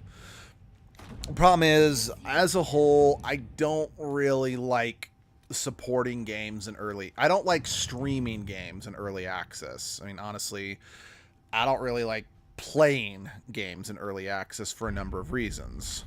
The best of the mages are ready, Herald. Be certain you Pokemon are with prepared guns. for the Yep. assault on the breach. And a big part of, like... Will be affected. I know that there are games that you can buy and play that aren't finished. It's basically something on Steam that's like, hey, I know the game isn't done, but here's what I've got if you want to buy it now and play it a little bit, you know, give me money. The downside is, with that sort of thing, there's no guarantee the game will ever be finished. Like, I forgot to pull the pommel off my sword and put it on my current one. Shoot. But, like, just as a prime example, Yandere Simulator. Or, Neighbor... Well, I think Neighbor Next Door was eventually finished, but Yandere Simulator, it was a game in early access that you had to pay to get. And that game, as far as I know, has never been completed. Plus, it was eventually, as a lot of people realized, that Yandere dev was a complete pervert. And a lot of people realized, oh, this game is not going to have any nuance. It's just a perv simulator in many ways. So when I first played this game 11 years ago, this genuinely shocked me, because I'm like, wait, this is still pretty early in the game, isn't it? How is it we've already sealed the breach? Because, yes, like, spoiler for, like, the next 15 seconds is going to pan up, and the breach is, in fact, closed. You did it. Yep.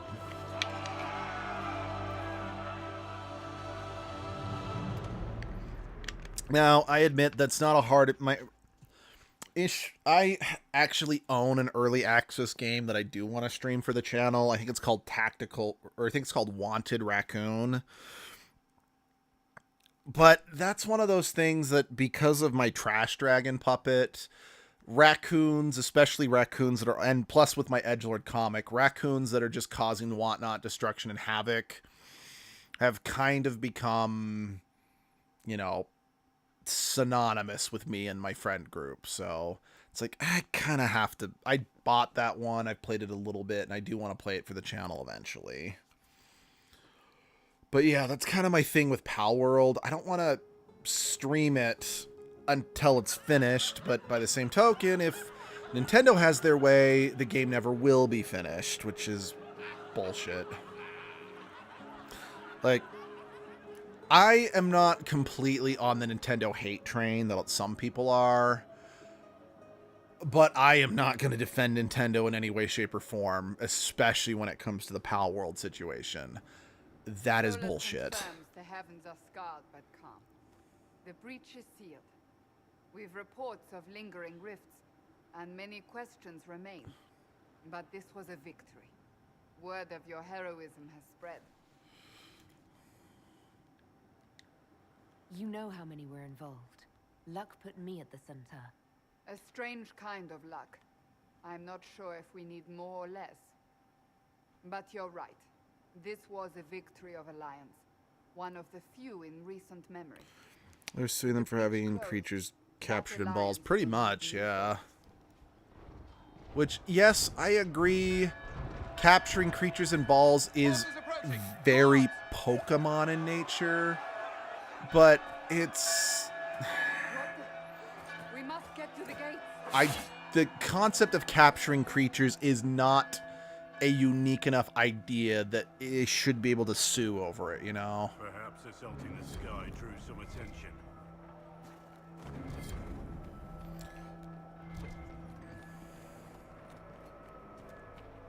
This boat's poor. Yep, things are about to get very real. One watchguard reporting.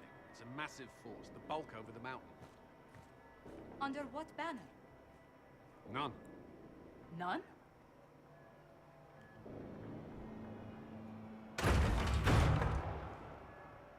I can't come in unless you open.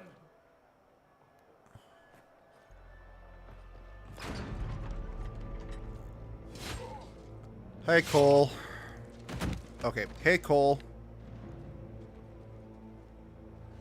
I'm Cole. I came to warn you, to help. People are coming to hurt you. You probably already know. What is this? What's going on? The Templars come to kill you. Templars? Is this the Order's response to our talks with the mages, attacking blindly? The Red Templars went to the Elder One. You know him? He knows you. You took his mages. Like, right here. This is where I freaked out 11 years ago. Like, I literally was like, no, you're dead. You cannot be here. You are dead. For those who don't know or don't remember, that's Corypheus from the Dragon Age 2 DLC. Give me a plan. Anything. Haven is no fortress. If we are to withstand this monster, we must control the battle. Get out there and hit that force. Use everything you can. Mages, you have sanction to engage them. That is Samson. He will not make it easy. Also finding out that was Samson who was with Corypheus was like, what the fuck? I know actually a lot of people were angry that Samson from the second game was a bad guy in this game. And yeah, I'm going to have to agree with him on that one. It was kind of cool that, you know, having another character from Dragon Age 2 return, but I just think they did Samson a little dirty.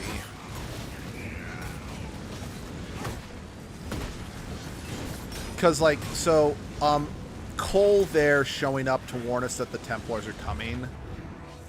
If we had sided with the Templars, it actually would have been Dorian who showed up to say that Corypheus was coming with the mages.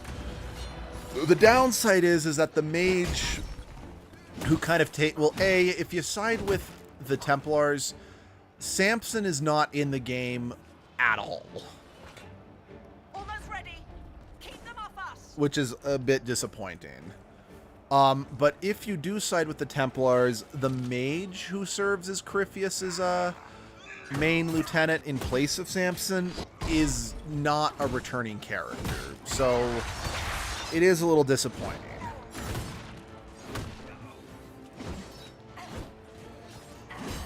So it's kind of just another example of it's very clear the developers definitely, because I brought this up several times in Dragon Age 2, you can tell that even though they give you choices, the developers do side with the mages for the most part. Because, like, things just made more sense in the second game to side with the mages. And for the most part, there are just better benefits to siding with the mages in this game.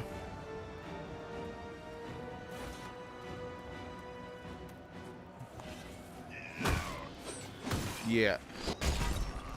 Also, just like, wait, seeing like red lyrium abominations, I'm like, what the actual fuck? That like freaked me out a lot when that just, oh, this was crazy. This was 10 foot, like, just this part in particular, just, it blew me the fuck away when I was younger. They felt that. We'll reload. You get to the other trebuchet. It isn't firing. This way. We must get this trebuchet firing. Trebuchet, you're fired.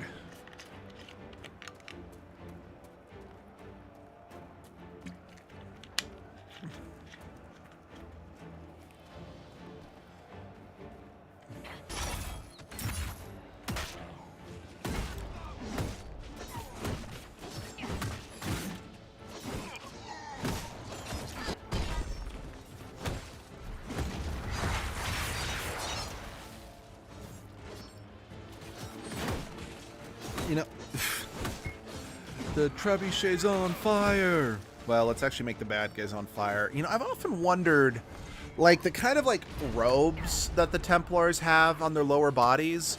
Oh, I imagine it definitely would make for, like, good deflecting material, you know? But I do wonder, I can't help but wonder, like, would that, like, trip them up in combat, you know? It's something I've always wondered.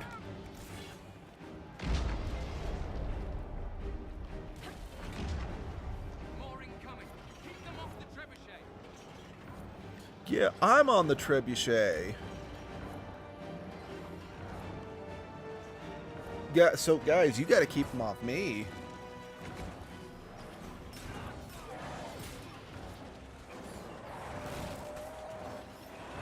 Oh man, my muscles are very big and bulging. I single-handedly spin, you know, wheel and... Fuck yeah, sparkle, sparkle.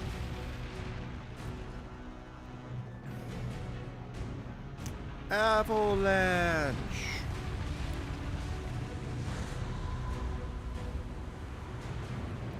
Now it's time for you all to die of engulfment, which honestly for me is one of the scariest ways to die. And it's unfortunately it's something I have to worry about every day at work, almost every day at work.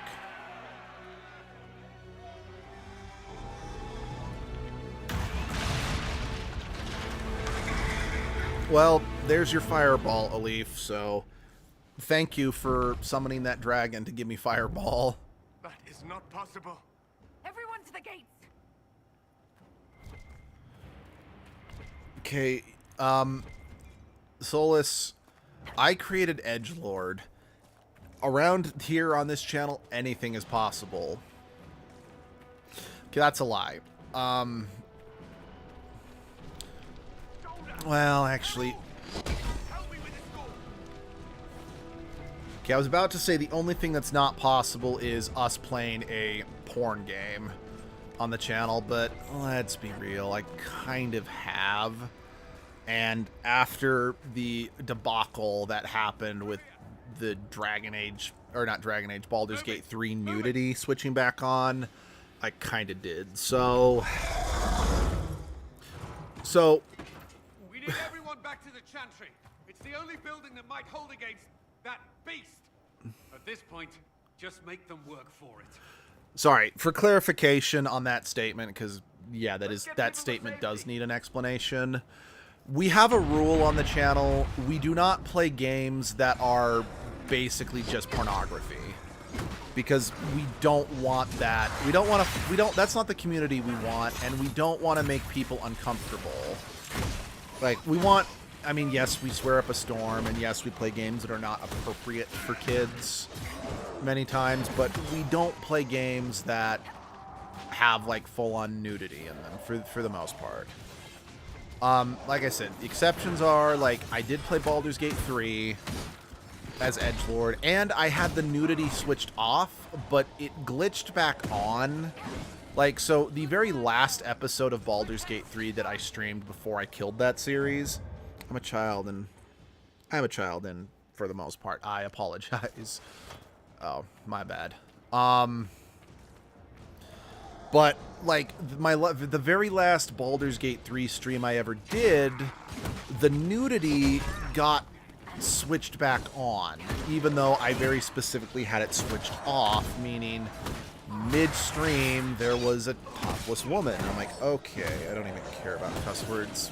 Yeah, I know a lot of people don't these days, and, you know, to each their own. And it's like, okay, that just was not something I was comfortable. That's part of the reason why the episode is unlisted, is because it's like, I don't want to foster. It's like, we don't want that on the channel. Again, like I say, for the most part, I will follow up on what I mean by that in just a second. That's why in this game, certain romances were off the table. Like Blackwall's, Cullen's, Sarah's, and Cassandra's, and Iron Bowl's, I think, because those romances will have nudity in them. And again, I don't want that on the channel. I want to make sure that anyone can stop in and not, because, like, again, cussing, and that sort of thing, I'm a little less worried about that for a few reasons. But as someone who was, you know, who had some rules with my friends in college, it's like, I will watch any movie you guys want, but I do not want to watch movies with nudity, and it wasn't something they ever respected. But that's a story for another day. Because, yeah, again, nudity in particular, especially depending on what your, like, spiritual or personal beliefs are, that's a bit more of a hot button subject, if you know what I mean. And yeah, so, like, in this game of Mass Effect Andromeda, again, certain romances were off the table because I just didn't want to accidentally subject people who were just tuning in, who weren't aware of what would be in the game, if you know what I'm saying. But the reason why I say for the most part is because some people have been kind of requesting it. I did do that stream of Knights of Azure 2, and I am going to keep streaming games that do have, like, heavy fan service in them, because people have actually been asking me about...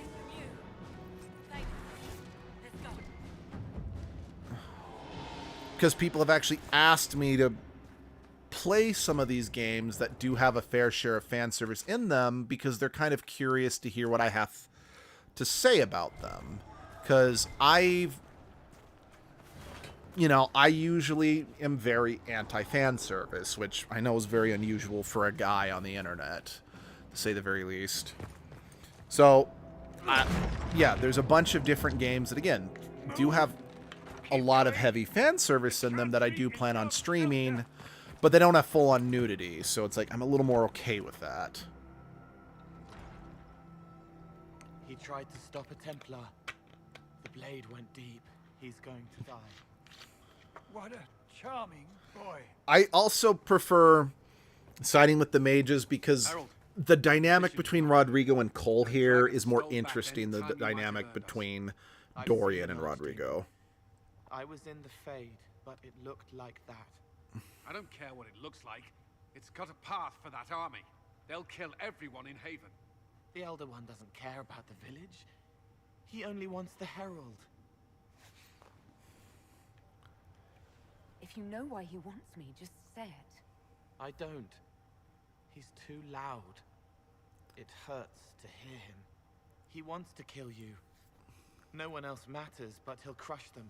Kill them anyway. I don't like him. You don't like... Herald.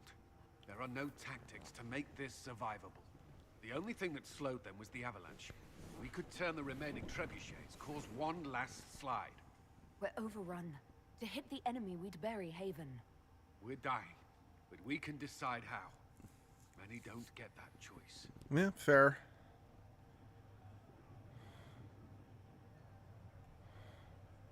Yes, that. Chancellor Roderick can help. He wants to say it before he dies. There is a path. You wouldn't know it unless you'd made the summer pilgrimage, as I have. The people can escape. She must have shown me. Andraste must have shown me so I could tell you. What are you on about, Roderick? It was whim that I walked the path. I did not mean to start. It was overgrown. Now, with so many in the Conclave dead, to be the only one who remembers. I don't know. If this simple memory can save us, this could be more than mere accident. You could be more. I really do like, because Rodrigo, I don't remember how his name's pronounced, has been just a thorn in our side this first part of the game. And then the fact that he dies, you know, trying to save someone from a Templar's blade, and then is instrumental in saving the Inquisition. It's nice. It's a nice little character moment. Possibly, if he shows us the path. What of your escape?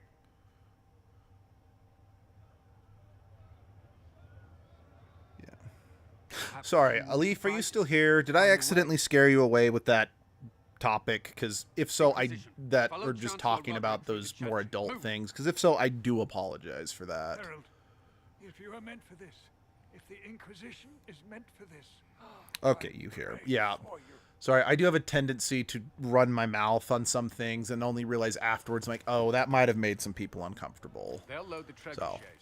Keep the Elder One's attention until we're above. Because, like, kind of, yeah. If we are to have a chance, if you are to have a chance, let that thing hear you. Make them hear you. Make them hear you. I won't sing any more of that song since that to put it bluntly, I'm very white, and that song is very much about the inequality that Black Americans suffered. So that's their song, not mine. It's a very good song, though. It's a very tragic song, to say the very least.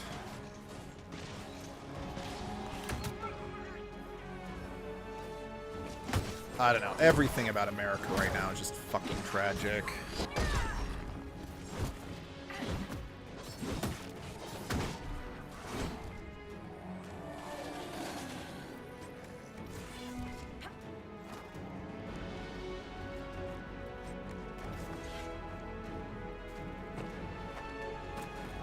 Okay. Yeah, Alif, could you go grab a minigun for us? We'll hold them off while you go get the minigun. Also, this music. This is probably one of my favorite backing tracks in, like, any video game. Like, yeah, it's not the most epic. Like, I still think to this day Fatalize from Tales of Symphonia is probably my favorite video game combat music. Ooh, yeah, that would take care of the dragon. Shoot it down. But, like, just everything you need to get across with just the direness of the situation, the, you know, frantic, like, but while still having the smallest sliver of hope, is just perfectly encapsulated in this music, and it is wonderful. Like, honestly, it kind of reminds me of the music that played during the, like, the final level of Halo Reach, where literally you were just seeing how long you could survive against the hordes and hordes of the Covenant soldiers coming at you.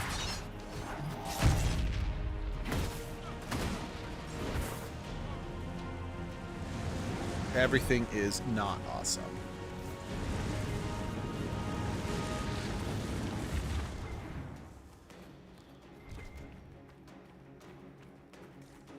Wait, we had a trebuchet inside the walls this whole time? Why were we outside the picket fence shooting and not using these? Okay. Yeah, let's grab the archers.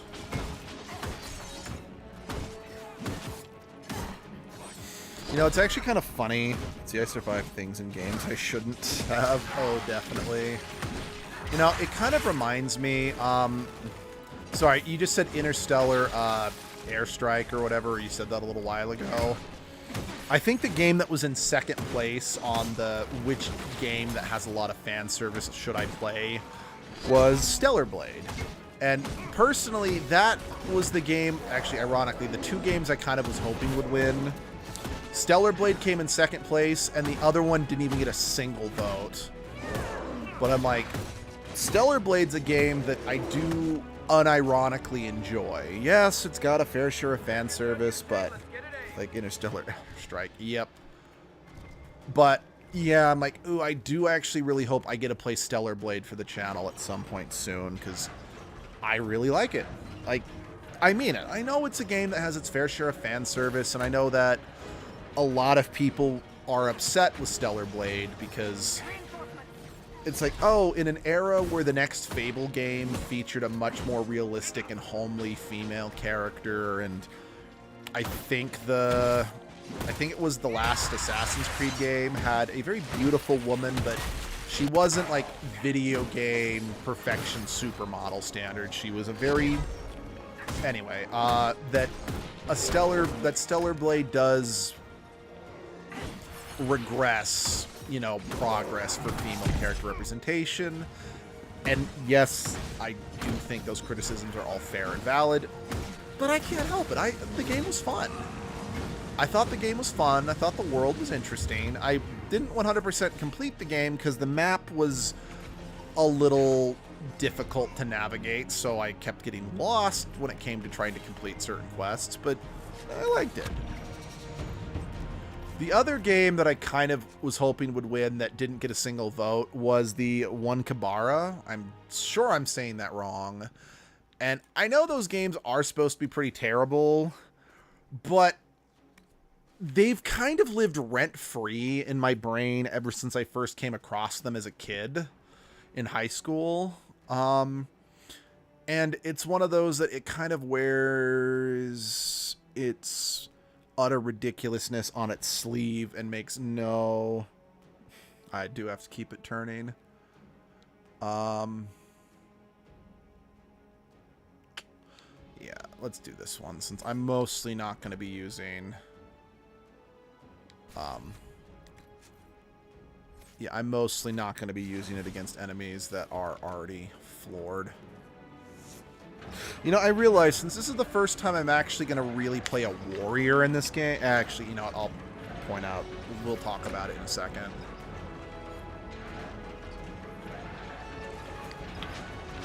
Be ready. More coming our way.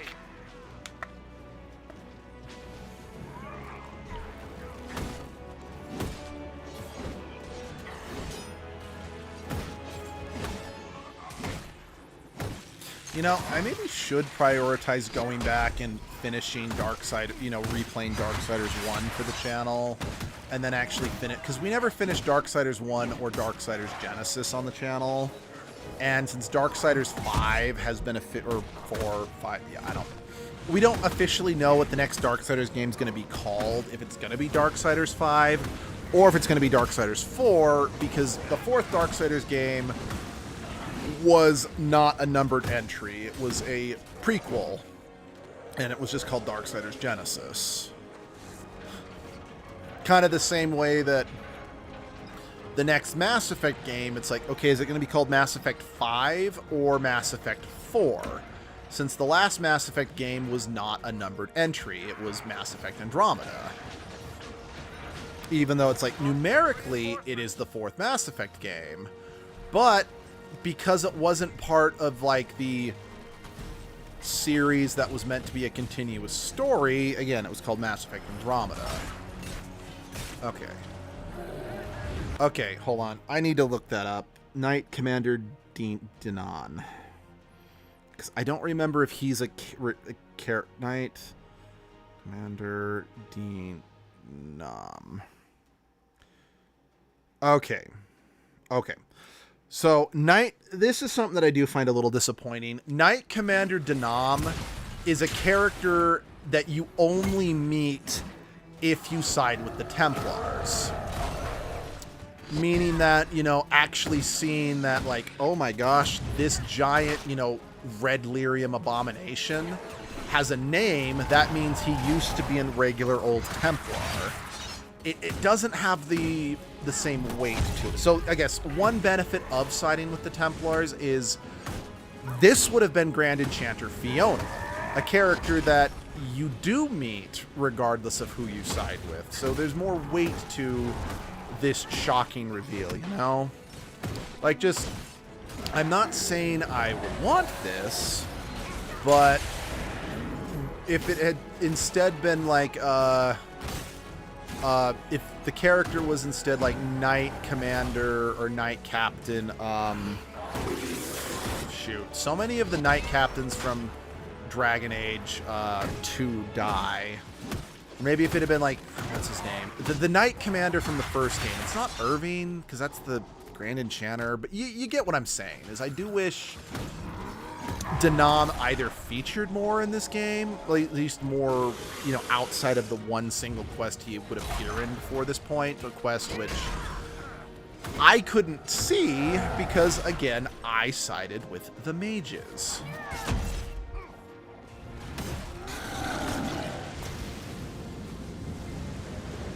Like I said, I still prefer siding with, I mean, when's the next Edgelord stream? Tomorrow morning. It's going to be tomorrow morning. We will be starting Sims 2 Castaway, since I was able to beat Digimon this week.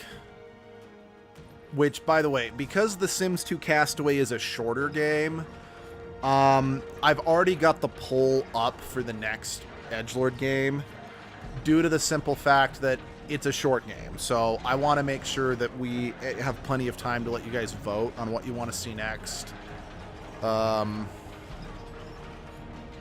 Just so in the off chance I'm able to beat The Sims 2 Castaway in one go,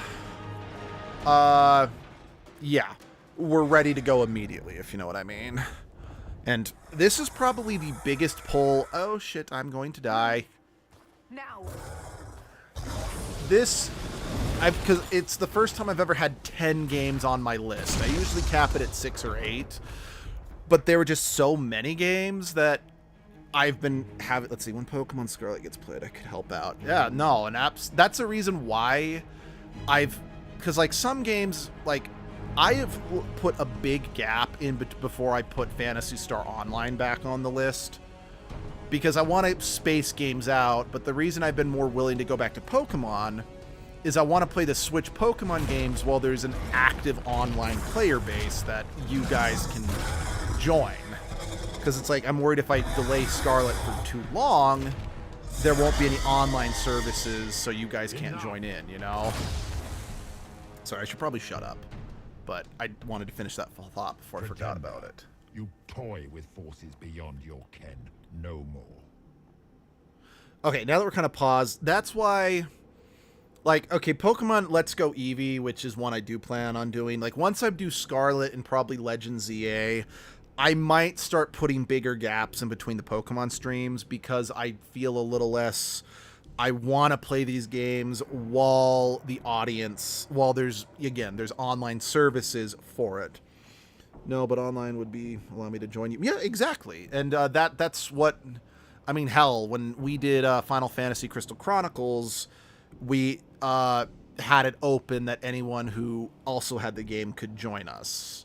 Sadly, just because I had to stream at a different time so Abby could play, that never happened, at least not with anyone in the stream. But yeah, no, that is a reason why I do keep putting Pokemon Scarlet, I think, has been on every single Edgelord poll for the last little bit, because like I said, I do want to make sure that I can stream the game while there is still while that game is still supported online, you know? Anyway.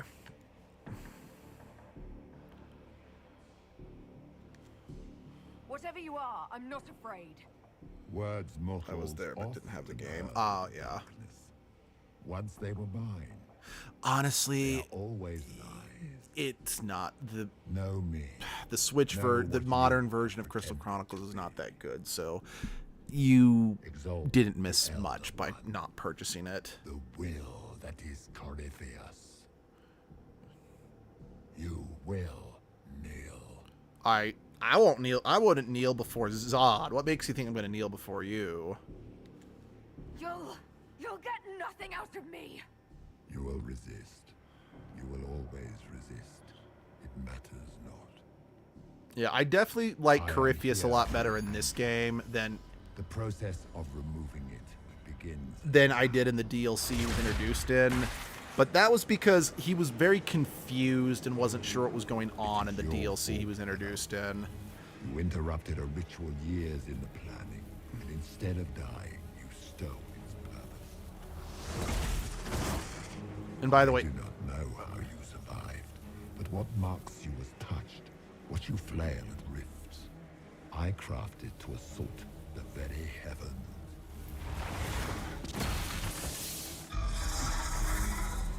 but that's because he's now not confused. He actually knows what. My work, the gore.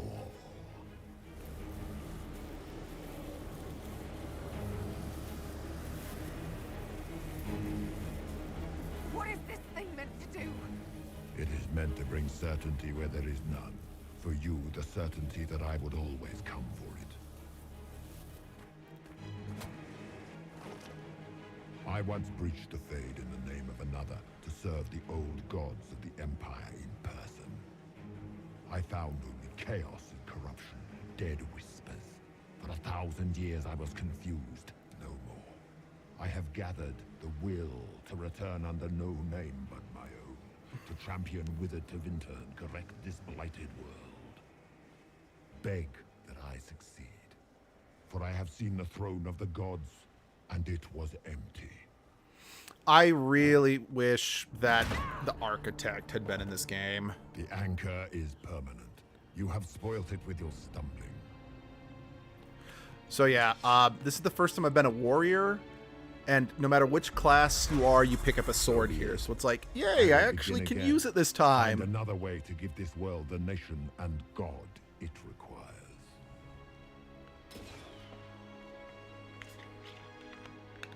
And you, I will not suffer even an unknowing rival. You must die. Oh, Link, it's great to see you. You must die.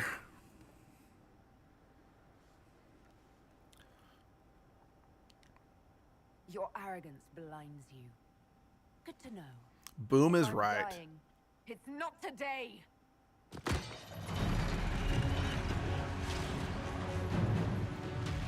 Get buried, bitch. So yeah, just as a reminder for those who weren't here for the Dragon Age 2 stream, we killed Corypheus last time we encountered him. Like, he was super hella dead.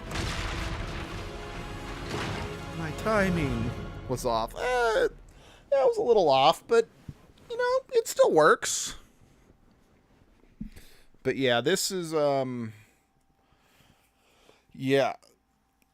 This was something I brought up in the second game when we did the Corypheus DLC, but Corypheus is one of the Magisters from the Tevinter Imperium that supposedly broke their way into the Golden City of Heaven to try to overthrow the gods, but instead were cursed. Instead, the Maker cursed them with the Blight. So he's the same thing that the Architect is, because the Architect was also one of those Magisters who breached the heavens. And it just seems like a complete missed opportunity that they didn't bring the Architect back in this game as well. In fact, I know for a fact one of the biggest frustration, but yeah, one of the biggest frustrations that a lot of people, myself included, have with this franchise is that the Architect is just largely being ignored by Dragon Age as a whole. But given all the behind-the-scenes drama that we know happened, that we now know was going on with BioWare, especially when it comes to Dragon Age, it's kind of to be expected, you know? Which is disappointing. One of the biggest frustrating bananas. Yeah. I mean, a mushy banana is is super frustrating. Oh, good. 3 desire demon. Not desire, despair demons. But thankfully I can just do that.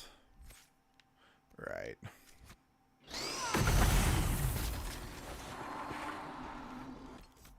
Okay. We are... Yes, I'm absolutely going to use that, but I do not want that mark. I do not want that mapped there.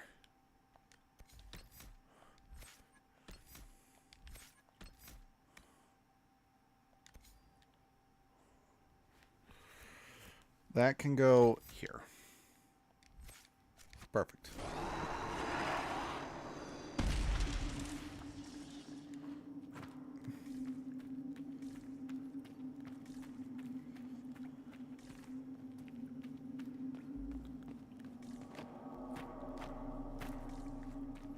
Okay.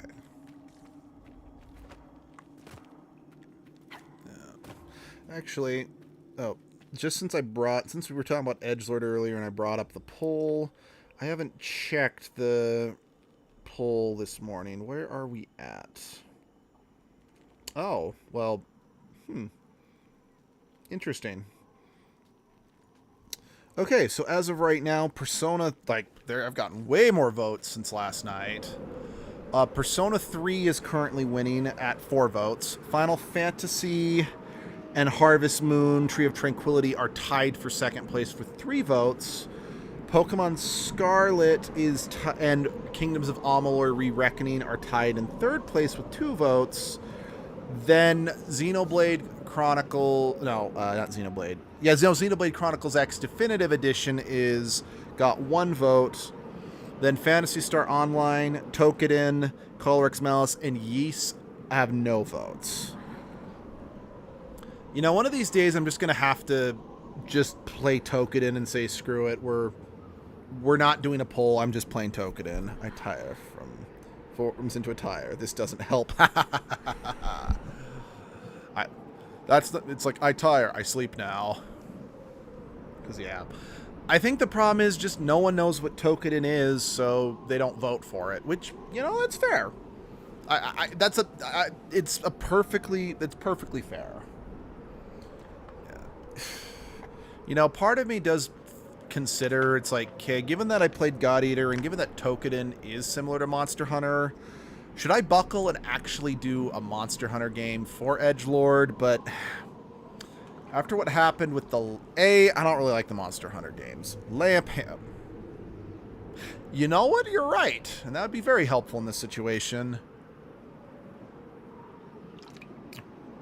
Given the fact that I have yet to find a Monster Hunter game I actually even like. I know I've only played 3, but at the same time, I don't want to keep throwing money at a franchise I just don't really enjoy, you know? Plus, I know the person who was harassing me about Monster Hunter doesn't watch the channel anymore, thankfully.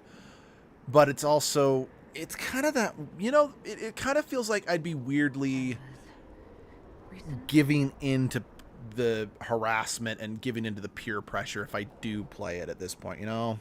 It's a little flash.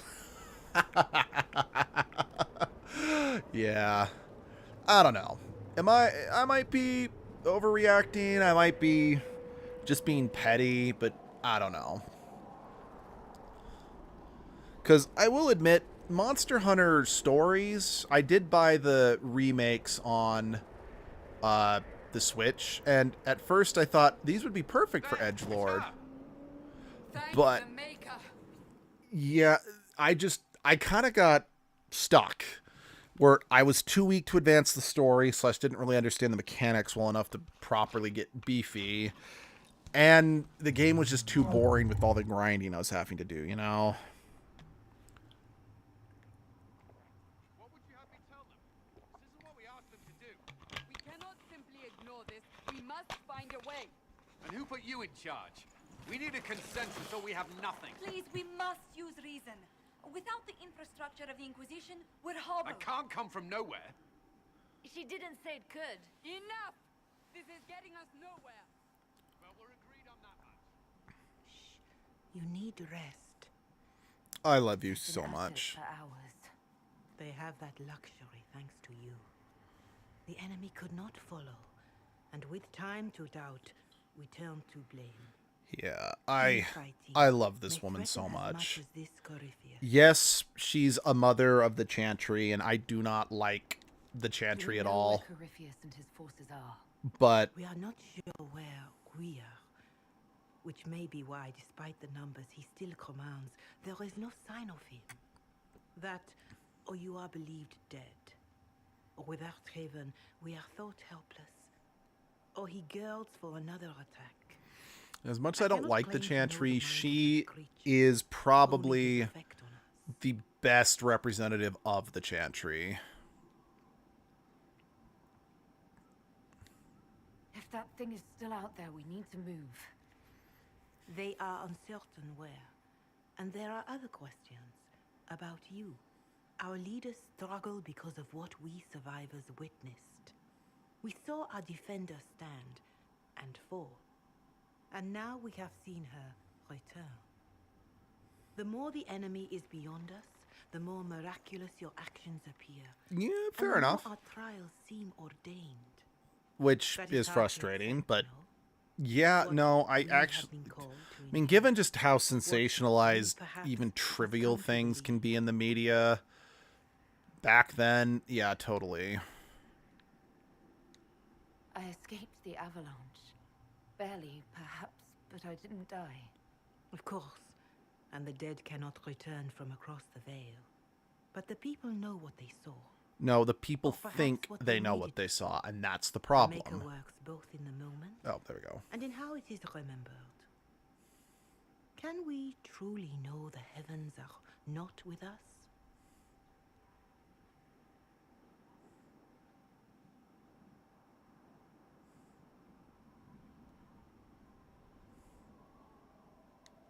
You saw Corypheus.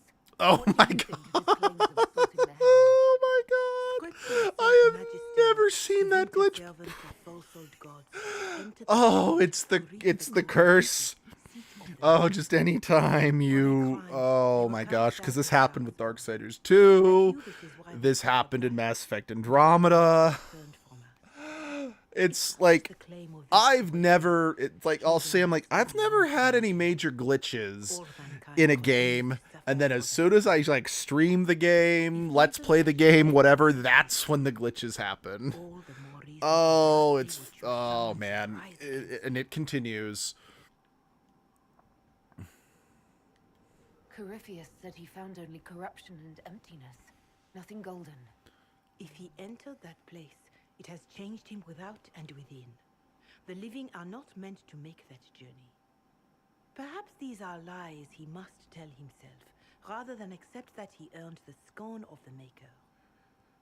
I know Yeah, I what cannot bear I do actually find fun is that the fourth game actually vividly explains what the Golden City is and what Corypheus actually saw. So, again, regardless of how you feel about Veilguard, it is nice to finally have some answers that have been present since the very first Dragon Age All of game. this happened because of fanatics and arguments about the next world. It's time we start believing in this one. Oh, no, my arm's still fucked. Okay, maybe... Okay, it's fixed now. Maybe.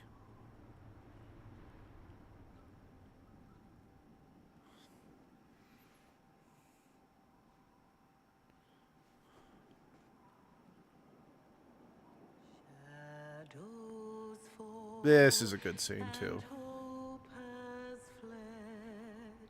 Still your heart, the dawn will come. The night is long and the path is dark. Look to the sky, for one day soon the dawn will come. The shepherd's lost, and his home is far. Keep to the stars, the dawn will come. Yeah, again, as much as I don't really care for the Chantry, this is honestly just a nice moment, you know? And you can't even argue it's another reason why having not necessarily faith in a god, but spirituality in general is important. And again, I'm speaking. Bye, Rodrigo. And again, I'm speaking as someone who is an agnostic and was raised Christian, but yeah.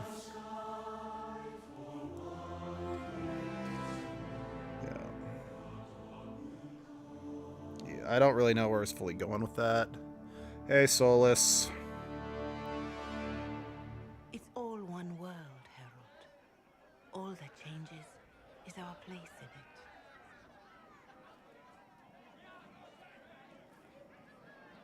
A word.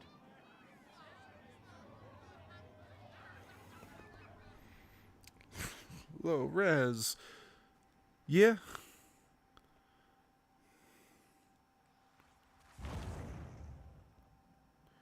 The humans have not raised one of our people so high for ages beyond counting. The faith is hard-won, Lethaline. Worthy of pride, save one detail. The threat Corypheus wields. The orb he carried. It is ours. Corypheus used the orb to open the breach. Unlocking it must have caused the explosion that destroyed the Conclave. We must find out how he survived. And we must prepare for their reaction when they learn the orb is of our people. All right. What is it and how do you know about it? Such things were foci, said to channel power from our gods. Some were dedicated to specific members of our pantheon. All that remains are references in ruins, and faint visions of memory in the fade, echoes of a dead empire. But however Corypheus came to it, the orb is elven, and with it, he threatens the heart of human faith.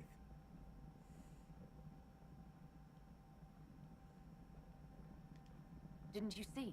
The people trust me implicitly. Faith tends to make martyrs of its champions.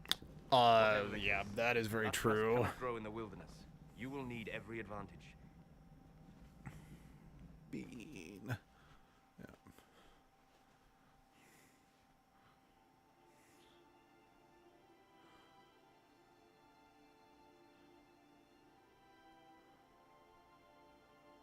By attacking the Inquisition, Corypheus has changed it. Changed you. Scout to the north. Be their guide.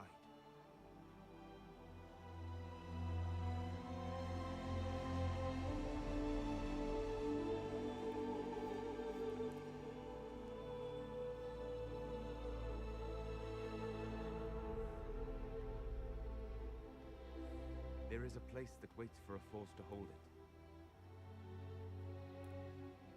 There is a place where the Inquisition can build, grow.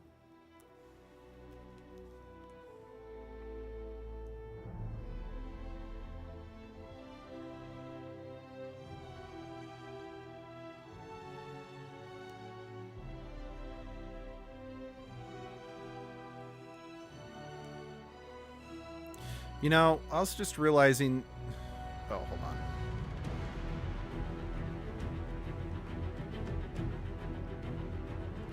His head is shiny, yeah.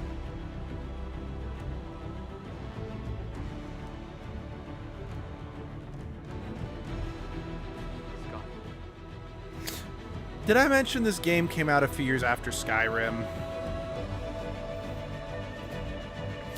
So, again, knowing what we know about the fourth game, that scene with everyone basically praising the Maker and Solus watching like that has all new context.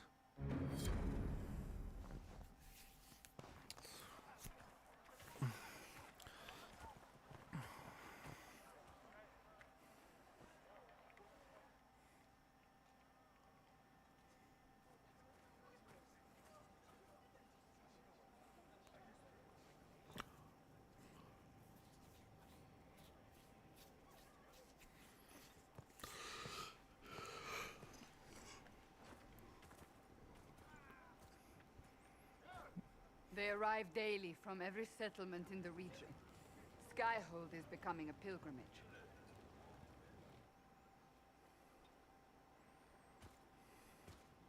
If word has reached these people, It will have reached the Elder One.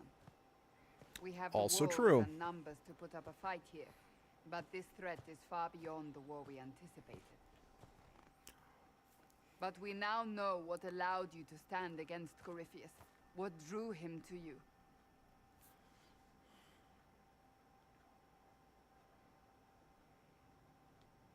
This isn't more about me being divinely touched, is it? I won't ask you to believe Whether whether it's true or not. That's not why you're here now. Your decisions let us heal the sky. Your determination brought us out of Haven. You are the creature's rival because of what you did. And we know it. All of us. Standing up to Corypheus fills The you with Inquisition determination. requires a leader. The one who has already been leading it. Yay, the sword of the Inquisitor. Even though I can never actually use the sword as a weapon.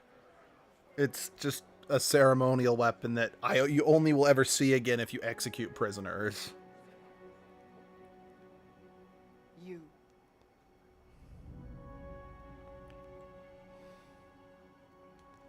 You're offering this to an elf? Are you quite sure you know what you're doing? I would be terrified handing this power to anyone. But I believe it is the only way. What did you They'll do? follow you. Shit, Then, he starts. being an elf shows how far you've risen, how it must have been by Andraste's hand. What it means to you, how you lead us, that is for you alone to determine.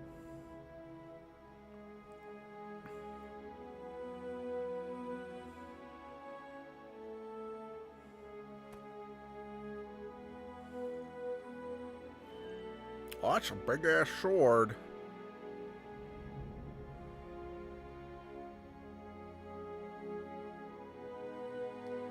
I will lead us against Corypheus. Fuck and you, I will Sarah. be an ambassador. I'm an elf standing for Thedas. The Inquisition is for all. Wherever you lead us.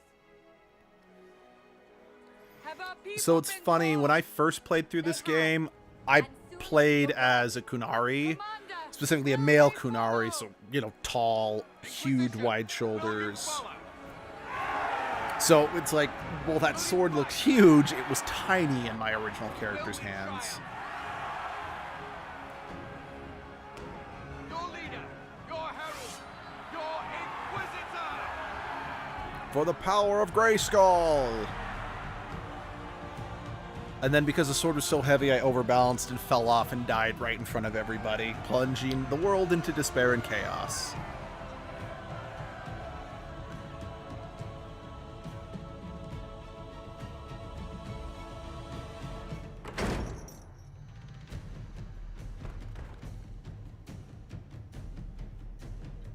Sad thing is, because I've now officially been made Inquisitor, Cassandra is no longer part of these planning meetings, since I think she still should have been, since she's the one who started the Inquisition, but still.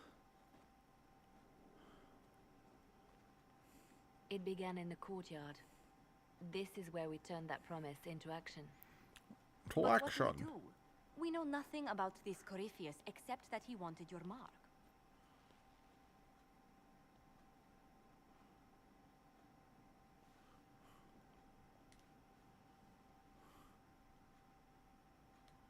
Could his dragon really be an archdemon? What would that mean? It would mean the beginning of another blight. We've seen no darkspawn other than Corypheus himself. Perhaps it's not an archdemon at all, but something different? Give Liliana a cookie, because that's actually completely accurate. Corypheus an advantage we can't ignore. Corypheus Sorry, again, I know it's technically a spoiler, but this game's 14 years old. Like, I'm hesitant to spoil anything in a beam attack. Again, I'm hesitant to spoil anything in Veilguard, because that game is, I think, less than a year old at this point. I don't remember exactly when it came out. But I don't really use it as... I get the feeling we're dealing with But yeah, I don't really care. Tevinter is not the Imperium of 1,000 years ago. I don't really care about spoiling things from these much older games, because at this point they've been out so long. I'm certain. Someone out there must know something about Corypheus. Unless they saw him on the field, Most will not believe he even exists. We do have one advantage. We know what Corypheus intends to do next. Yeah, he intends to, you know, review bomb all the restaurants on Yelp, the bastard.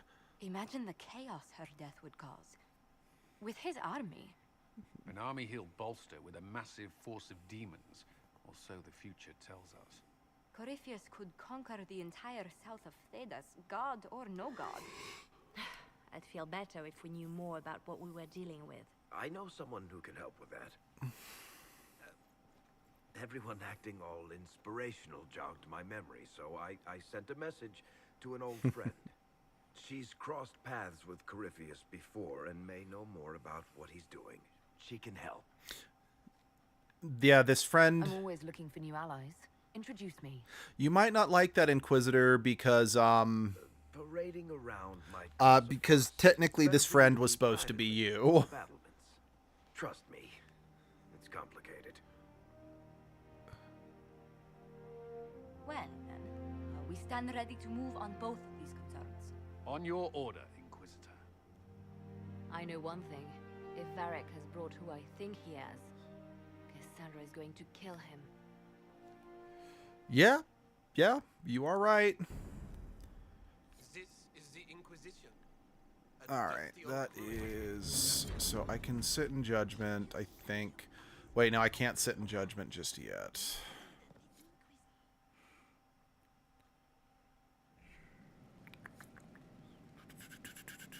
Okay, I haven't put anything in store. Wait, I should. Now that I have access to storage. Deposit. Did I oh, I might have sold the Sword of the Dragon by mistake. Oh well. We've got the power. Let's see. Oh yeah, I can now tint. Oh wait, I also level 11. I think what was it? A new weapon? Was it a new weapon or a new... I think my sword's still better.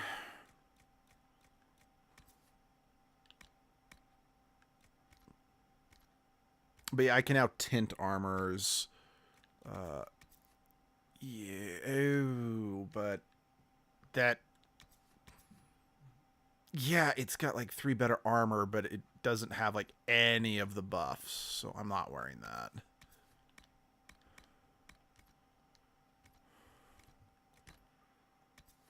Chance of annual regression.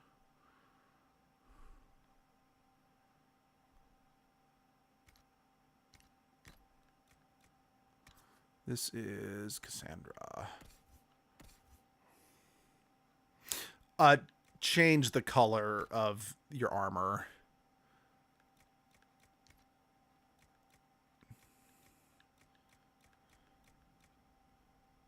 Yeah, here, I'll show you.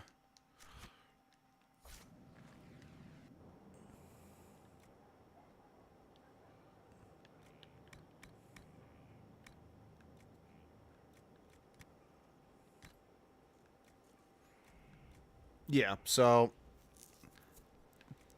I can now change the colors if I want. I'm gonna keep the red. That looks good. Ooh, I can't tell what this is actually changing. So I'm not gonna mess with that since I can't. I'm not seeing, oh, that changes like my small clothes slash my, that changes my belt. Let's go kind of for that gold. Look, that looks nice. And this changes the leather I've got on underneath.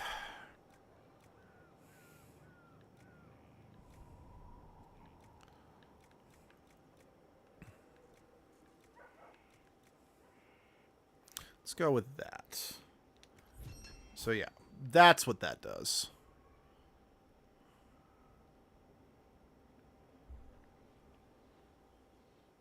Let's see, does anyone... Yeah. Think there might be... Yes. Okay, cool. Now we've got schematics for better versions of the different drag. Oh, heavy armor of the dragon. I don't think I even had like a weaker version of that. That's awesome. Let's see. Cool. We can change Inquisitions. Made our latest Templar. Parvoil. Yeah, we're gonna keep the Inquisition banners, beds. Yeah, we're gonna keep the default bed. Basic. Yeah, I'm gonna keep the default. Oh yeah, there is so. Let's see. Heraldry, basic. Relevant, where they address Chantry, Dalish, Dwarven from Matches Inquisition, Templar, Defender, Grey Warden, yeah, we're going to go with Inquisition because their symbol is awesome. Okay, we're gonna go with that. Throne. So, I think in the this was originally a pre-order bonus. This throne, I think it was that one. The Kirkwall throne. I just don't like the spike sticking out of it. So we're gonna go with the Dragon Maw throne. We've got Inquisition. Okay, that's that. Upgrade potion. Can I upgrade my healing potions? Yes. Okay, cool. That'll be nice. Okay. Good. Okay, do you have anything for me? I've walked away from this place, though. It's Inquisitor now, isn't it? That'll take some getting used to. Everyone. Yeah. Surprise, not him. We left in a hurry, but you... Family Hammer. It's good to be back at work. How is this place... Better than Haven ever. Not the way I wanted an upgrade, but ever forward. You've got it all. Your basics, like all. This place was built for something big. It'll be. Sorry, this is. Yeah, I mean, it's world building, it's flavor text, but it's not really what we're here for. So, pardon me. Just let's see. Modify weapon. Sword. Pommel empty. Firm changes. Okay, I got the pommel back, but I want to. Let's craft armor. Where's craft? There's craft weapons. You know, I actually want to take a look at the armors first. Okay. So I can make more of that. There's the heavy dragon armor. Vanguard mail. Sturdy defender armor. Nice. Looks stylish. Okay. Yeah, we're gonna make that if we can. Lazurite. I've got enough lazurite to make... Yeah, we're going to make it out of lazurite. Let's see. Strength. Shoot, I don't have enough lazurite to do... Shoot. Yeah, we're going to go with Summerstone. Cold resistance. Under one hit. Fire resistance. Ooh.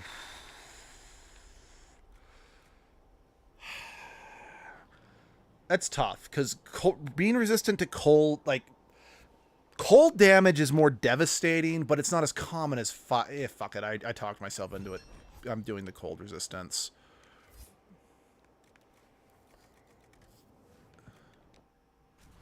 Okay, now, next question is that actually better than what I was wearing? By quite a bit, actually. I wonder... Hold on. Modify armor.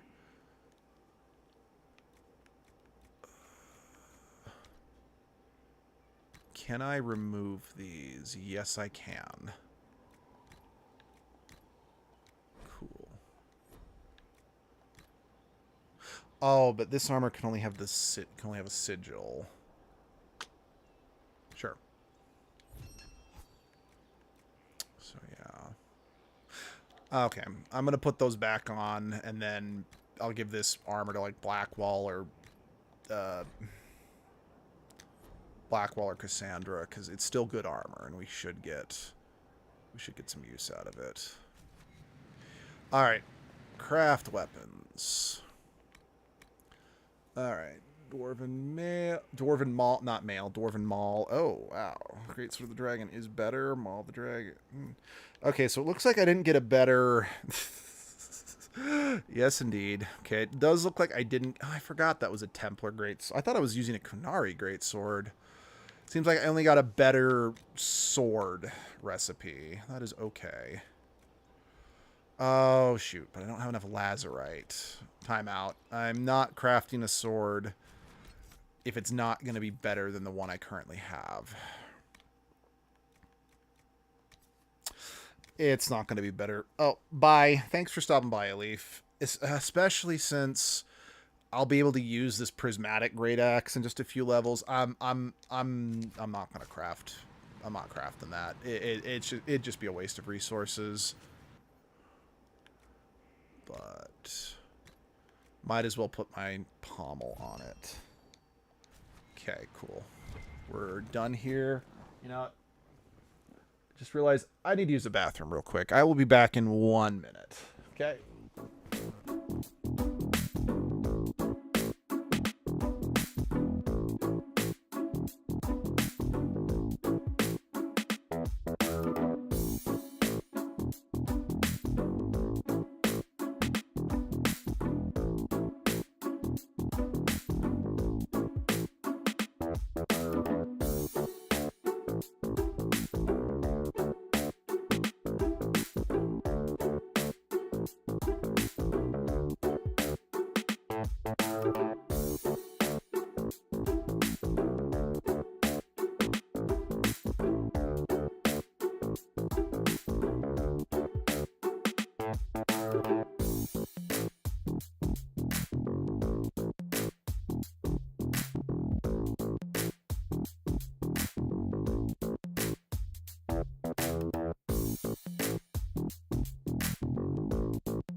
Okay, thank you for your patience. We are back.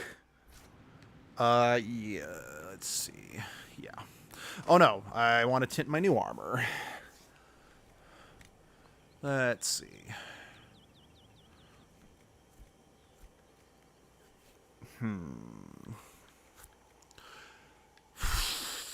No, I don't want to use the lazurite, because that's the good material, so I want to try to get more of it, so lazurite will not be used.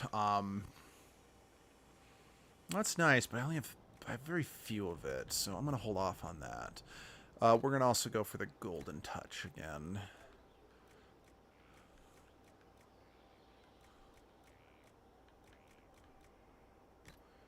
Let's get some, like, gold motif in here. Okay, good.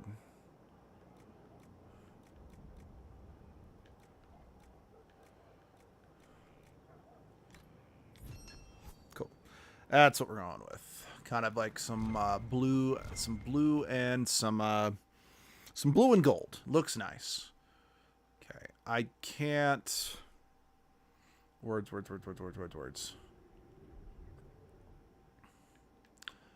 Like, I can't access it yet, but through here is how I'll get up to like the Inquisitor's private chambers, and there'll be more stuff I can do up there. Actually, let's get Cole in the party before I worry about re-equipping everybody. Hey, Josie. I've made some inquiries into the Imperial Court. The sooner we deal with the threats to the Empress, the better. Agreed. The political situation in the Empire is dangerously unstable. It will complicate matters. Everything in the Empire complicates matters. It's the Orlesian national pastime. Turn your nose up at the grand game if you like, Commander, but we play for the highest stakes, and to the death. The Court's disapproval can be as great a threat as the Venatori. We must be vigilant to avert disaster. Don't worry, Josephine. We'll protect the Empress no matter what.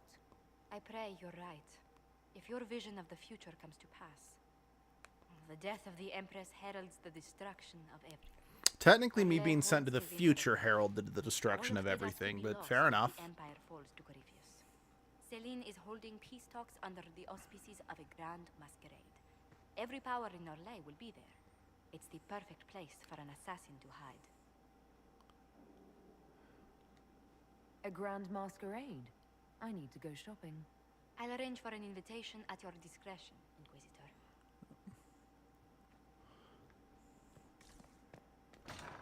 Yeah.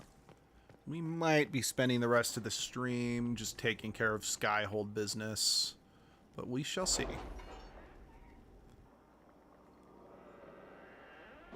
I still seriously don't know what's up with the graphical glitches on the loading screens. Alright. Secrets. Finally. We can now pick the more advanced locks. What are these? Investigate Western approach. Okay, so need to do that. Oh,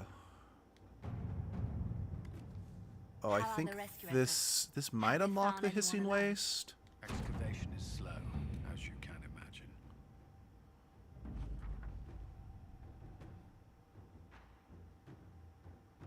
Yeah. No. We're not venturing forth.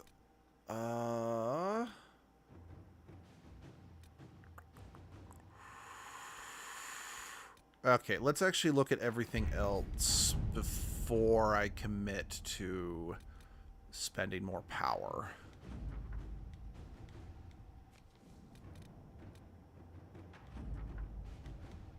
What's this?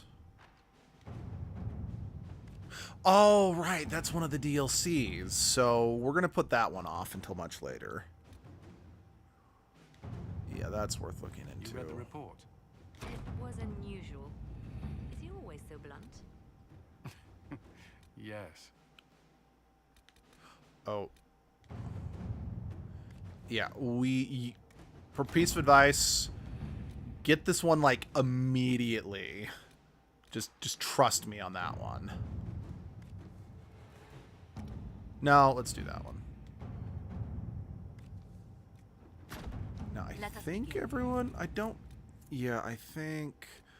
Because if I remember correctly, the one that I dispatched... this is also DLC. Yeah, like, one of the ones I dispatched them to is going to take, like, a day. Like, a real-world day.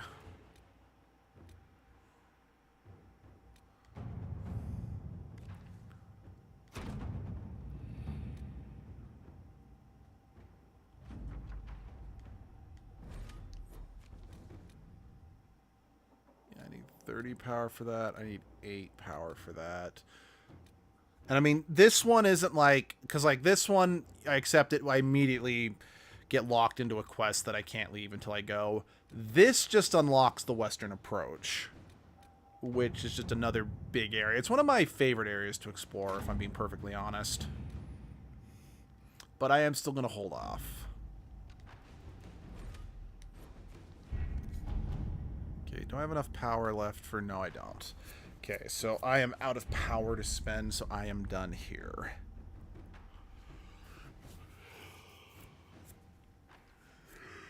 But yeah, so, what's what I'm looking for? After you leave and then come back,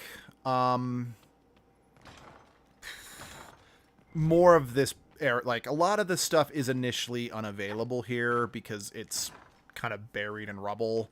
But if we leave and come back, things do start opening up around Skyhold. Hey, Solus. How can I help? I'm interested in what you told me of yourself and your studies. If you have time, I'd like to hear more. You continue to surprise me. All right, let us talk. Preferably somewhere more interesting than this. Ooh. We get an actual scene with Mr. Solas.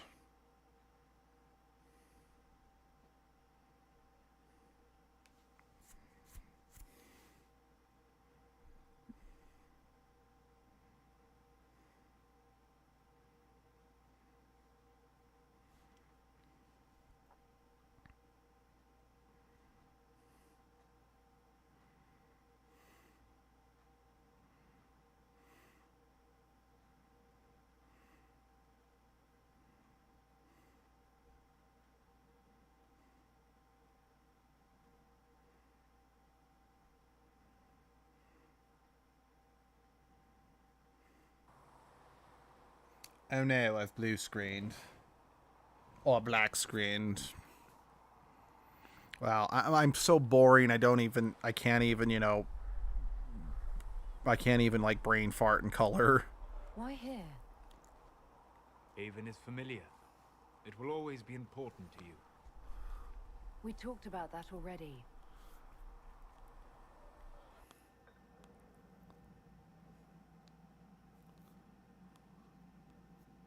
I sat beside you while you slept, studying the anchor. How long can it take to look at a mark on my hand? A magical mark of unknown origin? Tied to a unique breach in the veil? Longer than you might think. I ran every test I could imagine. Searched the Fade, yet found nothing. Cassandra suspected duplicity. She threatened to have me executed as an apostate if I didn't produce results.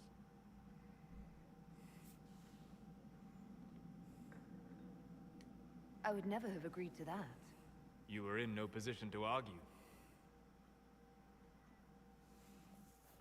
You were never going to wake up?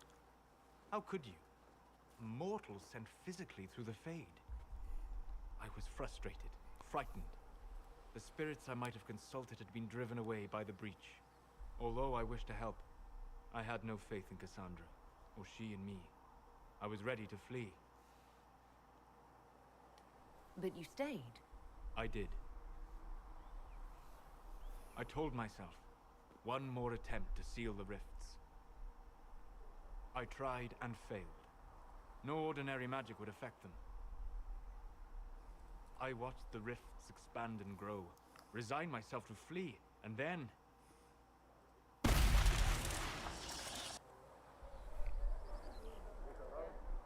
It seems you hold the key to our salvation. You had sealed it with a gesture. And right then, I felt the whole world change.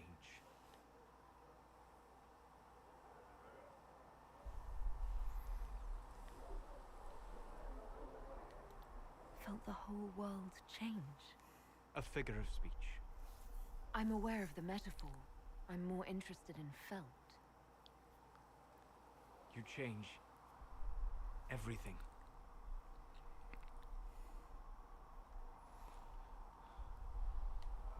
Sweet talker.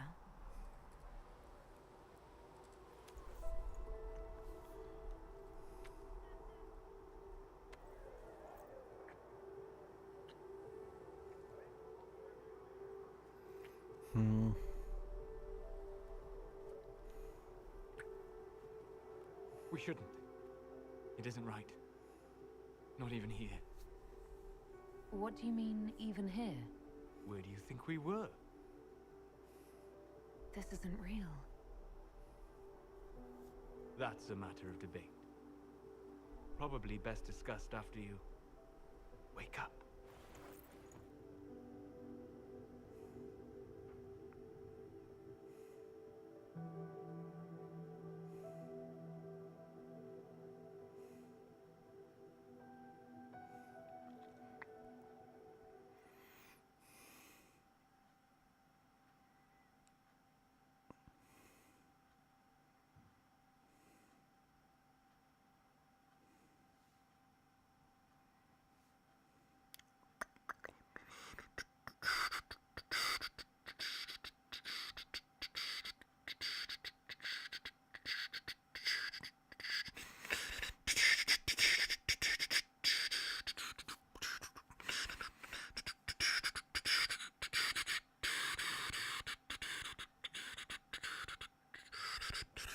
Oh, there we go.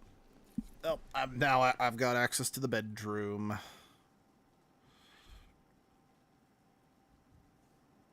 So I should now have access to the features up here. Okay. Here we go. This is the one I wanted.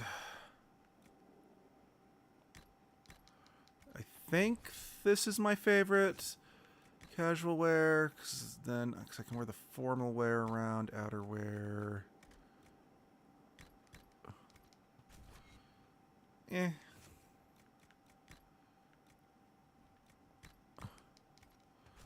I don't really like that armor style very much. Formal. Nah. What's better? No, the blue's the best out of this style.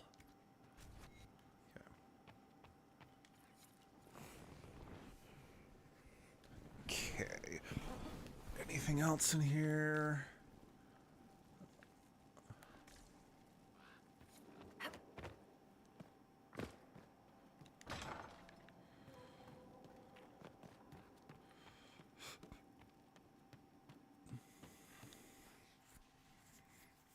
Man, just going up to go to sleep at the end of the day, it's like, jeez, I gotta hike all the way up. You know, my legs are gonna be in such great shape by the time, you know, it's, oh, okay, okay, it looks like that counted as leaving and coming back, which means, yeah, that means we now have access to more functions. Okay, we're going down here again. Here we go. This is the acquiring the Arcanist thing. The Arcanist has arrived. You should see for yourself.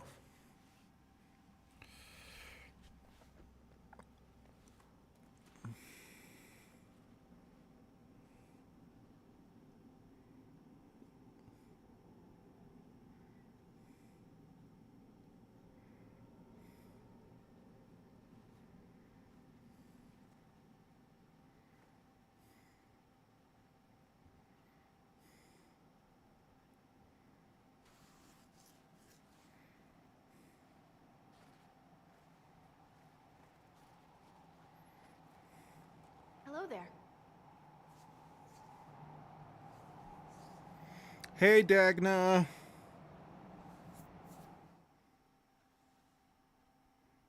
Well, don't just stand there slack-jawed. Let's figure out what you need. You're the magical advisor? Oh, you're her. The Inquisitor. I'm Dagna. Arcanist Dagna. So, Dagna was the dwarven girl that we helped in the first game be allowed to study in the circle, even though she couldn't use magic. And honestly, her being... Because at first I thought it was possibly going to be Sandal, but I actually kind of liked that. That it was nice to see her again. Me too. I've heard some impossible things. I love impossible things. Those are the best to make, well, I've looked at Harrod's devices. Precision is fantastic, but no disrespect meant to the classical trades, but I've made adjustments. As long as I keep making them, you can craft just about anything. Almost safely.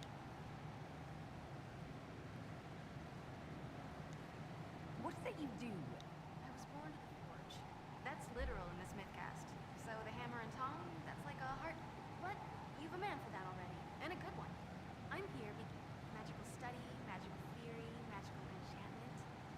I studied it all with an objective eye. No secrets, no fears. Maybe one other, but I don't have that wonky of a mind, so I still kind of win. You have the ability to make exceptional weapons and... There's an art to the forge, as well as enchanting. You need an ear for it. And nothing bad to say about Harrod on that front. He's wonderful. But there's this little...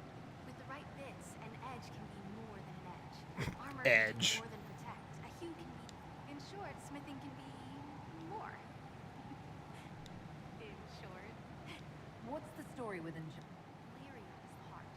In certain rational patterns, so a mage can make your weapons do things, but with the right runes, the right rarity, it's the one thing mages can't do. Drives them. Dwarves are resistant, so it doesn't affect us. Mostly. Another time. Of course. Bring me what you want made, and I'll... Ready for anything, Inquisitor. Dagna. Do you want fire? The first ask is always fire. Here's how it goes. Bring me the rare stuff for enchanting or masterworks and prep it. Except it's not. It's manipulation of primal forces. Let's see together. Well, how are you? Here's how. They'll all. Okay, is there like a... I don't remember. Is there like a craft? I don't think... Oh. Huh. Okay. My mistake. There is something new.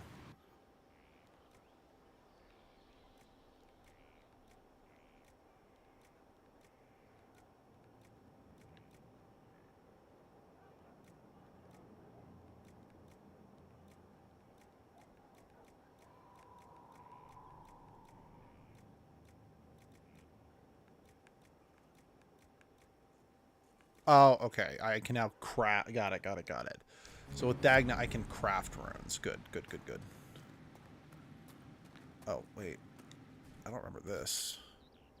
Oh, okay. This is where I can buy these now. That's true, because I could buy these from the shop near the... Yeah, okay, cool. Good.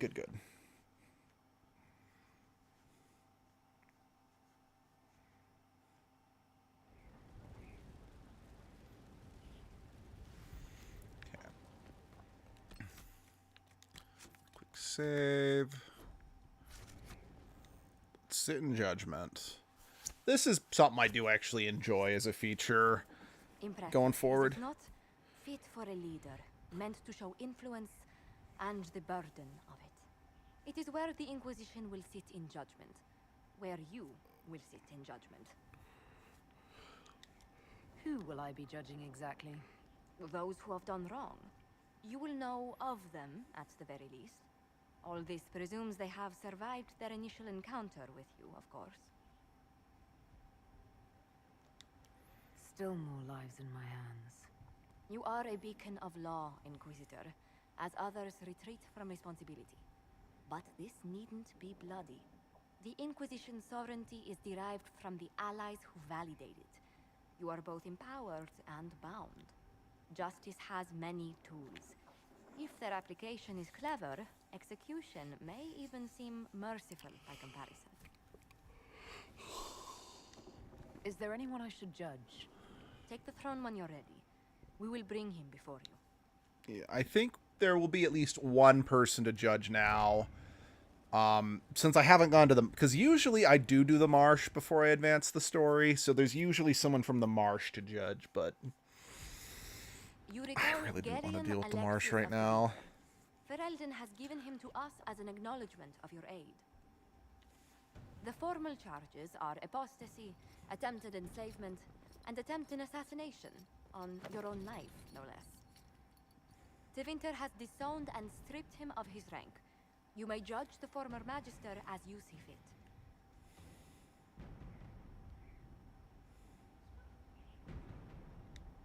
Remind me, what's the precedent for nearly ripping apart time at the seams? I couldn't save my son.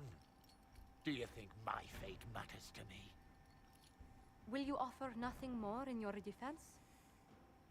You've won nothing. The people you saved, the acclaim you've gathered. You'll lose it all in the storm to come. Render your judgment, Inquisitor.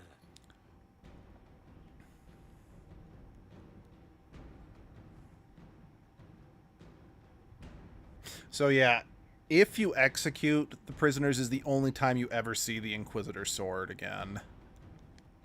Your magic was theoretically impossible, Alexius. I could use people like you. Your sentence is to serve under guard as a researcher on all things magical for the Inquisition. No execution? Very well. Fuck you, Sarah. Wait, Vivian approves? What a hypocritical... I won't say it. I was about to say something. Yeah, okay. Yes.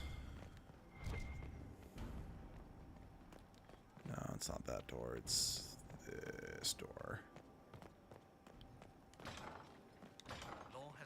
There we go. I don't think I can use the... Oh, no, I can use it.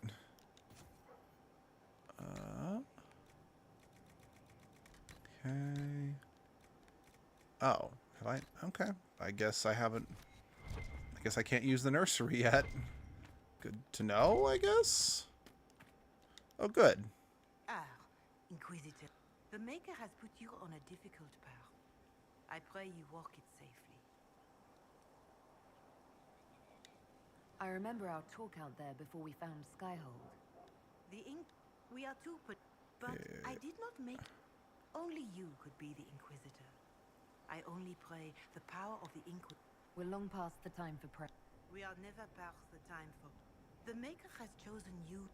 You have the faith and support. Now, was there anything else? Near. Farewell. Be well.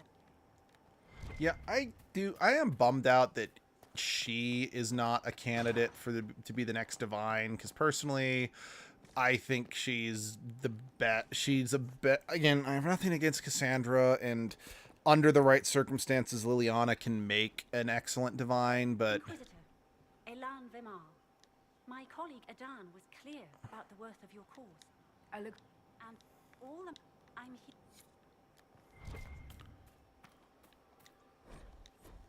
but I really feel she was the better candidate to be the divine. Complete. Well, how about that? Your worship. Wow, you got a lot done. Well, I've never done anything like that before, on a number of levels. I apologize. The kiss was impulsive and ill-considered, and I should not have encouraged it. Solus, I thought you were interested. If I misread you, I apologize. No, you have no need to apologize. It has been a long time, and things have always been easier for me in the Fate. I am not certain this is the best idea. It could lead to trouble. I'm willing to take that chance, if you are. Maybe, yes. If I could take a little time to think. There are considerations. Take all the time you need. Thank you. I am not often thrown by things that happen in dreams, but I am reasonably certain we are awake now. And if you wish to discuss anything, I would enjoy talking. I'd like to hear more about what you saw in your exploration of the Fade. I would be happy to share it with you. Tell me about the old ruins you explored. I found the ruin of Barandur, a lost Tevinter city buried deep beneath a dead and barren wasteland. Volcanic ash had sealed it tight. In one dark moment, every living creature in the city seared and smothered. They were statues in the ashes, like a mold made to recall the lost.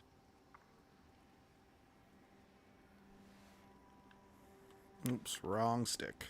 Tell me about a spirit you encountered. I met a friendly spirit who observed the dreams of village girls as love first blossomed in their adolescence. With subtlety, she steered them all to village boys with gentle hearts, who would return their love with gentle kindness. The matchmaker, so I called her. That small village never knew its luck.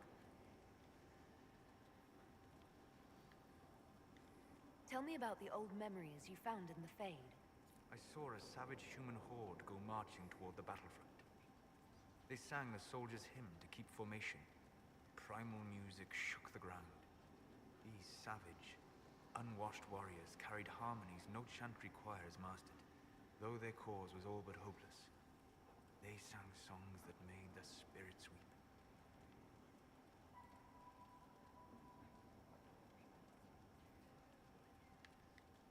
We'll talk later.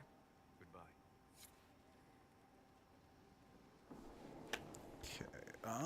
Yeah, we've talked. Okay, actually, before we really start doing, like, there's, for lack of a better word, there's something like a circuit I do to talk to people. Wait, you give me a quest? Honored, Inquisitor. Godsey Sturholm. Did my part. Don't know its worth to the fight exactly, but it's good workmanship. Where did... Or couldn't stand looking. Okay, cool. Thank you. Best.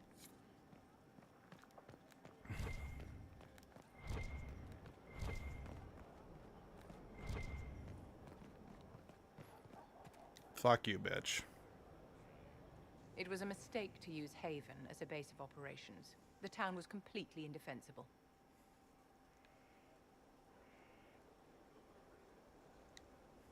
A lot of our people just died. We will discuss whose fault that is later. Now is always the time, my dear. The past cannot be changed, and you left yourself vulnerable to attack. It was a miscalculation, one that I'm sure... But the enemy struck a serious blow against you and the Inquisition. We must recognize that. You must.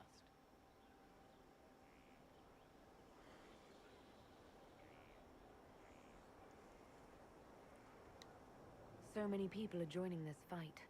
What if I'm only leading them to their death? Death is a part of war, my dear, and a part of life. Those who die for the Inquisition give their life. The alternative is to forfeit all they cherish to these horrors. Our enemy advances, Inquisitor. Act first, and you can become the leader the faithful require. God, I hate you. It's like, yes, technically nothing she said was wrong, but I still fucking hate her, so I'm not going to give her any leeway. Inquisitor. It is Inquisitor now, right? Remember that war we talked about stopping? Full of little baddies I can stick with little arrows. That's not a friggin' archdemon, is it? Then fucking leave. God, I hate you. Nobody saw this coming, but you knew how I got the job. Seriously, this was... We are trying... There was a giant fucking hole in the sky, you lobotomized tree frog. What the fuck do you... Oh my god. Through town in a goat's head, and children people never had go missing. You're confusing me now. What are you getting at? Archdemons, real enough, fine. But if that Carifi thing is true, the Magisters really cracked the Black City. Yeah, it's almost as if in a world with magic, extreme stuff can happen, you stupid fuck. Real thing. Fairy stories about the start and end of the world. Real things. Wow, who could have It's too thought? far, isn't it? I just want to plug the Skyhole rubbish so I can go play.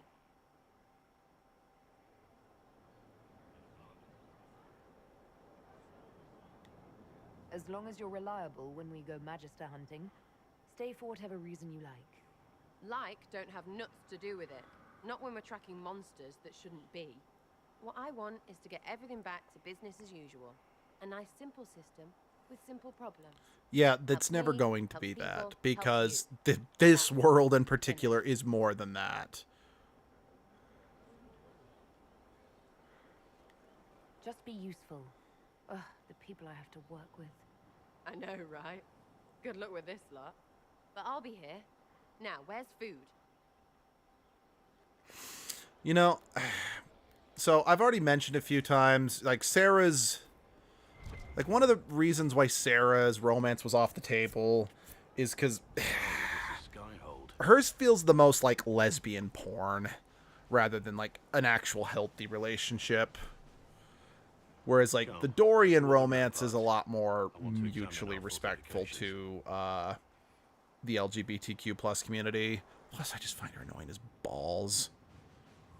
We'll be able to see Corypheus coming from miles away.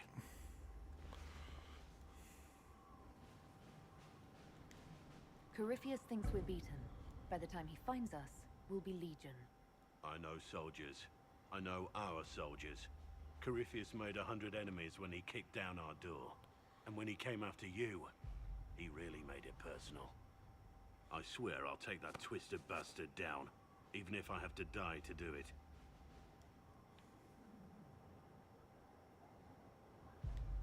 I'm grateful for your support.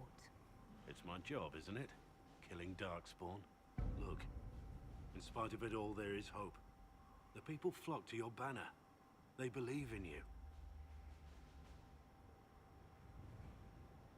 Tell me honestly, are you what they say you are? Andraste's chosen? I wish they'd understand that I'm really nobody. You're somebody. Don't you see what you are to them? Without you, they'd be consumed by despair. We all would. They need you to be Andraste's messenger. It gives them hope. The truth doesn't matter. That's not healthy. Listen to me talk. Your time is valuable and I've wasted enough of it.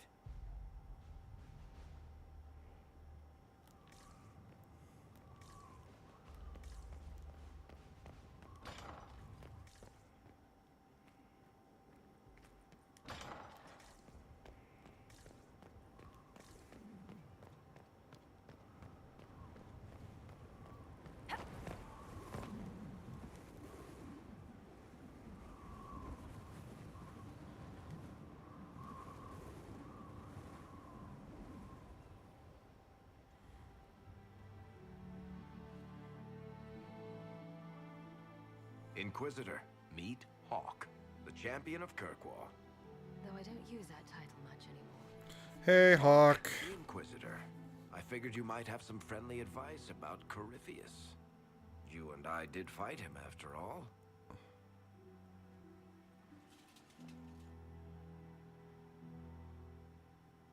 You've already dropped half a mountain on the bastard. I'm sure anything I can tell you pales in comparison. Oh, I don't know. You did save a city from a horde of rampaging Kunari. I don't see how that really applies. Or is there a horde of rampaging Kunari I don't know about? There's a Kunari. He almost qualifies as a horde all by himself. Fortunately, he's on our side. So, then, what can I tell you? Varric said that you fought Corypheus before. Fought and killed. The Grey Wardens were holding him, and he somehow used his connection to the Darkspawn to influence them. Corypheus got into their heads, messed with their minds, turned them against each other. If the Wardens have disappeared, they could have fallen under his control again. If that's what happened to the Wardens, do you think we can free them? It's possible, but we need to know more first. I've got a friend in the Wardens. He was investigating something unrelated for me. His name is Stroud. The last time we spoke, he was worried about corruption in the Warden ranks. Since then, nothing. Corypheus would certainly qualify as corruption in the ranks. Did your friend disappear with them? No. He told me he'd be hiding in an old smuggler's cave near Crestwood. If you didn't know about Corypheus, what were you doing with the Wardens? The Templars in Kirkwall were using a strange form of lyrium. It was red. I'd hoped the Wardens could tell me more about it. Corypheus had Templars with him at Haven. They looked like they'd been exposed to the lyrium you describe. Hopefully, my friend in the Wardens will know more. I appreciate the help. I'm doing this as much for myself as for you. Corypheus is my responsibility. I thought I'd killed him before. This time I'll make sure of it. Inquisitor. But yeah, like I've said multiple times, Hawk was supposed to be the main character of the franchise going forward. But too many people complained about having to be a human with less customization. I had my friend Aveline take him as far from Orlais as possible. When all the Wardens started acting strangely, I had to keep my family safe. So, yeah, she is kind of crowbarred in here.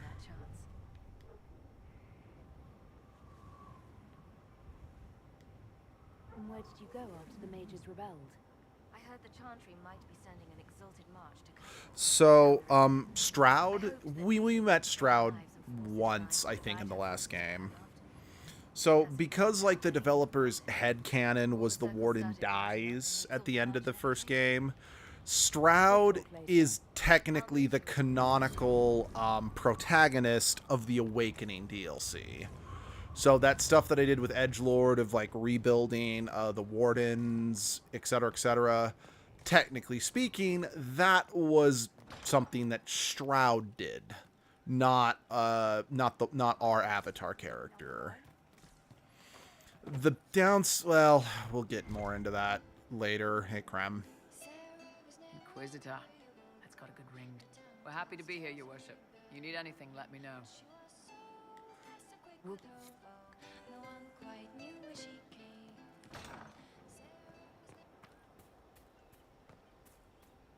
Hey, Bullion. Inquisitor, huh? Well, you've got the fortress. Yeah. Speaking of which, when you've got a second, there's something I want to show you. What did you want me to... Here, come on. I actually really like this scene. Again, I've got mixed feelings on Bull as a whole, but I will say in this case, they are good, mixed feelings in a good way. You'll see. Come on. It'll be worth your time, I promise. Yeah, this is a good scene. I like this. Evening. Iron Bull. My merc band just joined up. That's a lie. I'm from Jader. Well, near Jader. Mira. I was guard captain for Lady Pendel. Signed on after shit blew up at the Conclave. Share a drink? Who's your friend? This is Grim. She doesn't talk much. Huh. So, You ready to kill some demons? Or Venatori, or whatever that Corypheus asshole is? This isn't just about killing. We're helping the Inquisitor save the world and build the next empire. Well, long as I get paid, I'm happy. That's why I signed up. I just couldn't spend my whole life on a farm. Needed to live a little, you know. What about you, Mira? Why'd you join up? I thought you were serving some noble. I saw what happened at Haven. The Inquisitor staring down that monster and his archdemon. I don't sing the chant of light as much as I should. But you can't see something like that and not believe. Well, Grim and I should find our tents. Thanks for the drink. Yeah, I really like this scene. I know every soldier under my command. You don't have that option, but a few faces might help. It was good to get their perspective. Yeah. Sounds like we could use an easy win for boys like Tanner. And vets like Mira have seen enough to be wary. You've got a good army coming along. Remember that, no matter what comes next.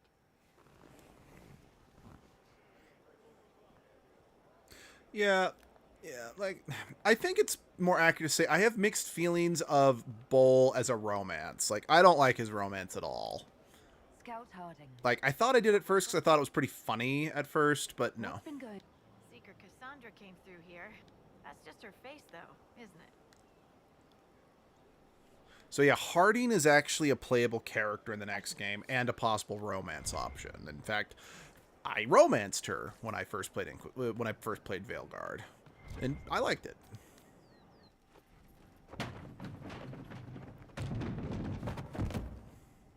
You knew where Hawk was all along. You're damned right I did. You conniving little shit. You kidnapped me. You interrogated me. What did you expect? Hey, enough! You're taking his side? I said enough! We needed someone to lead this Inquisition. Hawk was our only hope. She was the champion of Kirkwall. The mages respected her. And you kept her from us. The Inquisition has a leader. Hawk would have been at the Conclave if anyone could have saved Most Holy.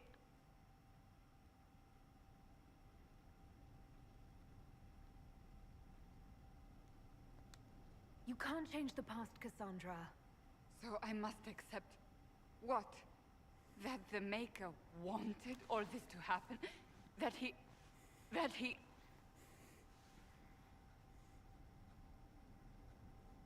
Varric is a liar, Inquisitor. A snake. Even after the Conclave, when we needed Hawk most, Varric kept her secret. She's with us now. We're on the same side. We all know whose side you're on, Varric.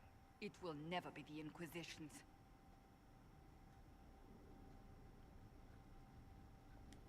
Attacking him now won't help us, Cassandra. Ha! Exactly. And you better not be keeping anything else from us. I understand.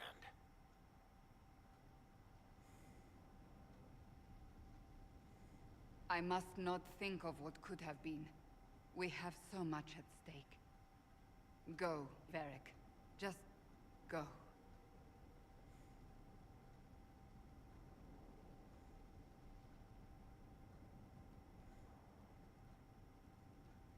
You know what I think?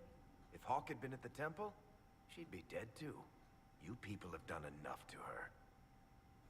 I believed him. He spun his story for me, and I swallowed it. If I just explained what was at stake, if I just made him understand. But I didn't, did I? I didn't explain why we needed Hawk. Yeah? I'm such a fool.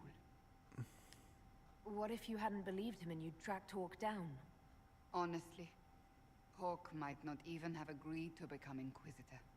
She supported the Mage Rebellion after all. She wouldn't have trusted me for a second. But this isn't about Hawk, or even Varric. Not truly. I should have been more careful. I should have been smarter.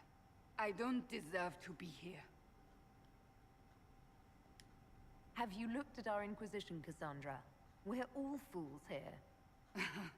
Is that supposed to make me feel better? More at home, maybe. I want you to know, I have no regrets. Maybe if we'd found Hawk, the Maker wouldn't have needed to send you. But he did. You're not what I'd pictured. But if I've learned anything, it's that I know less than nothing. Again, I really like Cassandra because she really does possess a very large amount of self-awareness that you don't really see in a lot of characters. Especially not religious ones like her. Templars going rogue. No one is dealing with these matters. I was hoping we might, before they get worse. We can certainly look at... I will mark these incidents on the map as I learn of them, Inquisitor. And I would be pleased to accompany you if and when you investigate. Do you have any advice? Treat Dorian with... It's possible he could be what he seems. A Tevin... What if he is not? At best, his presence makes the Inquisition appear to have That's another... Let's see. So that's our new requisition guy. Of course. Oh. Morris. Sir Morris, I suppose. Stores are growing, and so long as we have fair coin to restock, you and yours will be well served. The previous quartermaster survived Haven. Where is she? She had views. Has views. Perfectly legitimate ones if you share them, Inquisitor. I believe it was felt that your quartermaster should be more palatable now that the Inquisition... She continues to serve, just not at the fore. Like, I think, like, the reason why this guy is here is because potentially the quartermaster could have died. So they're like, let's, just swap the character out. Also partially because, let's see, okay, that's just Sarah. Especially since, kind of even from the get-go, she was kind of an obnoxious brat. So, yeah. That'll guide the dragon right in. Alright, let's talk to Cullen first, and then we'll do... Send men to scout the area. We need to know what's out there. Yes, sir. Commander, soldiers have been assigned temporary... Very good. I'll need an update on... Now! We set up as best we could at Haven, but could never prepare for an archdemon, or whatever it was. With some warning, we might have... We were all shaken by what happened. If Corypheus strikes again, we may not be able to withdraw.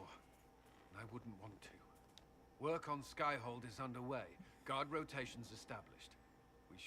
We will not run from here, Inquisitor. How many were lost? Most of our people made it to Skyhold. It could have been worse. Morale was low, but it's improved greatly since you accepted the role of Inquisitor. Everyone has so much faith in my leadership. You won't have to carry the Inquisition alone, although it must feel like. We needed a leader, and you have proven yourself. You responded quickly to the attack on Haven. Without that, I'm grateful for any help you... Thank you, Inquisitor. I will do everything I can to ensure the security of our people. You have my word. Thanks, bucko. There you go. This thing is not a stray puppy you can make into a pet. It has no business being here. Fuck you, Vivian. Wouldn't you say the same of an apostate? Inquisitor, I wondered if Cole was perhaps a mage, given his unusual abilities. He can cause people to forget him, or even fail entirely to notice him. These are not the abilities of a mage. It seems that Cole is a spirit. It is a demon. Fuck you, Vivian. You prefer? Although the truth is somewhat more complex.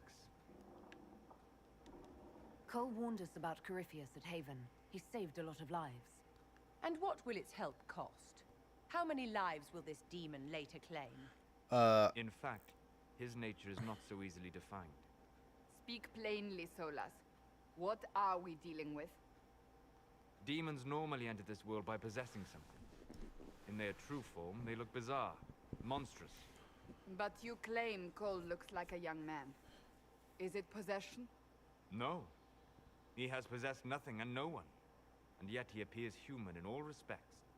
Cole is unique, Inquisitor. More than that, he wishes to help. I suggest you allow him to do so. What do you mean by possession?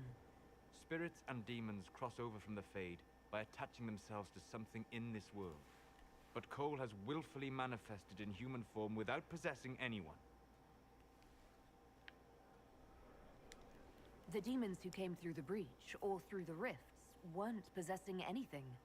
These demons were drawn through against their will, driven mad by this world. But Cole predates the breach. From what we can tell, he has lived here for months, perhaps years. He looks like a young man. For all intents and purposes, he is a young man. It is remarkable. I should hear what Cole has to say for himself. Where is he now? If none of us remember him, he could be anywhere.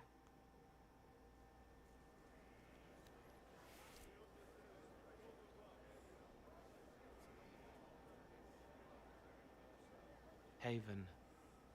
So many soldiers fought to protect the pilgrims so they could escape.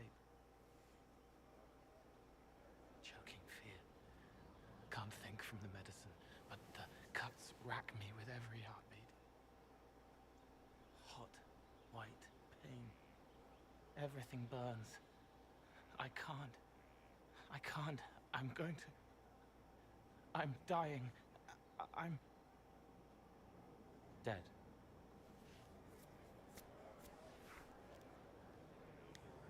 You're feeling their pain. It's louder this close, with so many of them. Would you like to go somewhere more comfortable? Yes, but here is where I can help. Every breath slower, like lying in a warm bath, sliding away.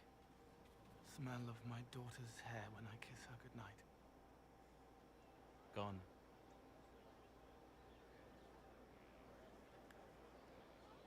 Cracked brown pain, dry, scraping, thirsty. Here. Thank you. It's all right. She won't remember me. You're using your powers as a spirit to help people. Yes. I used to think I was a ghost. I didn't know. I made mistakes, but I made friends too. Then a Templar proved I wasn't real. I lost my friends. I lost everything. I learned how to be more like what I am. It made me different, but stronger. I can feel more. I can help.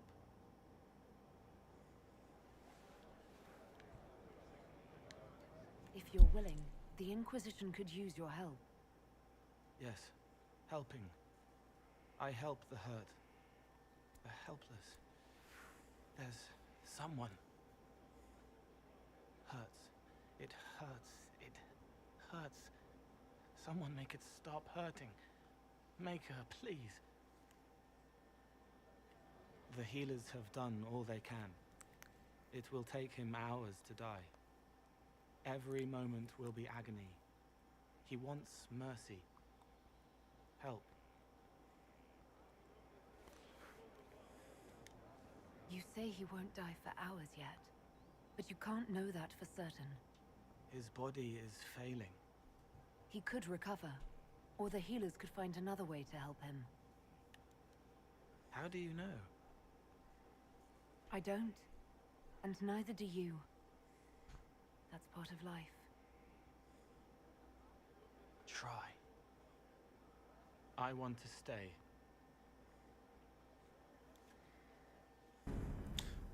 Cole is one of the most interesting characters in all of Dragon Age.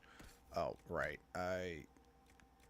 After that, I default to not wearing my armor anymore.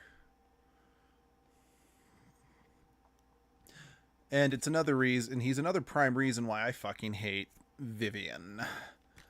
Because Soups... she's just a black and white bitch. Just reciting chantry bullshit rhetoric.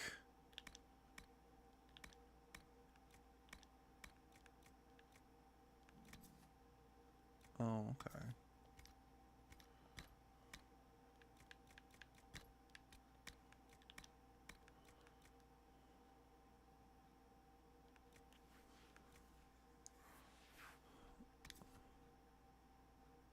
So a two-handed or a... I think that's got to be a one-handed.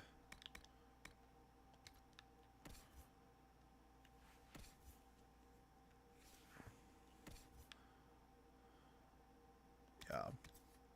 Oh, really? Okay, how about Cassandra? Okay, I'll throw that into to storage because I don't want to sell these ones.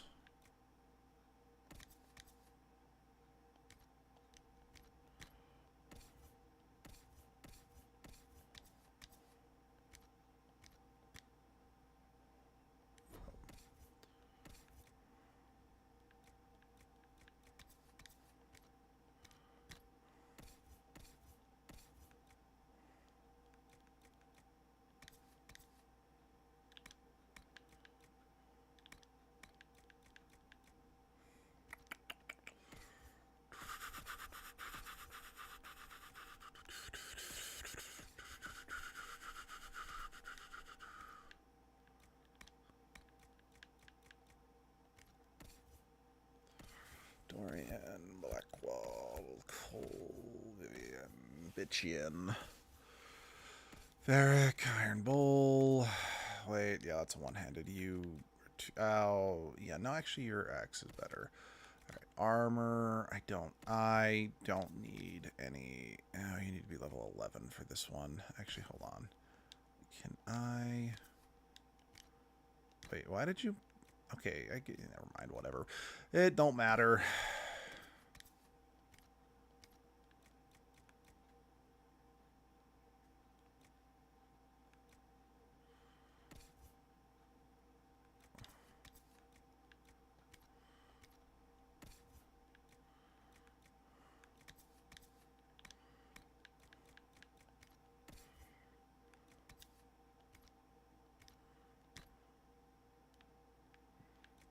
Okay, that coloration looks kind of weird on him.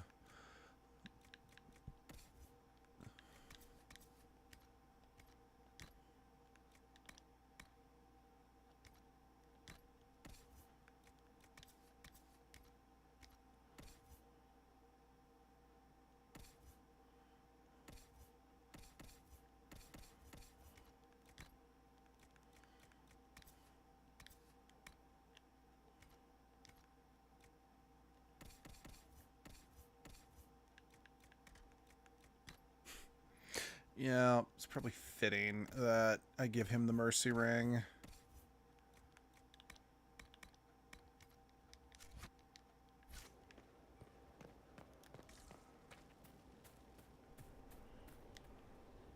Did you need something? Should...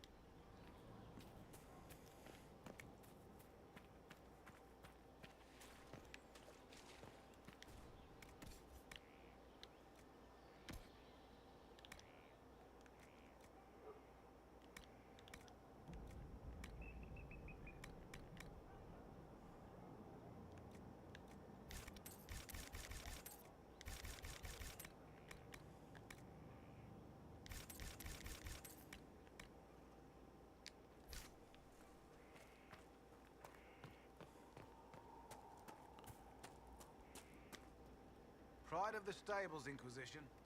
Never seen a finer mount. Surprisingly well. Not many could feed these people, let alone their mounts.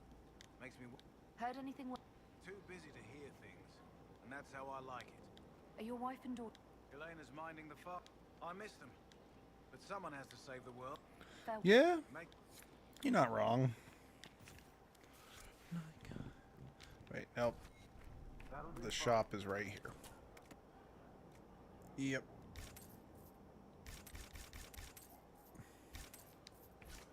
Cool. Alright. Let's actually see what I got. Let's see.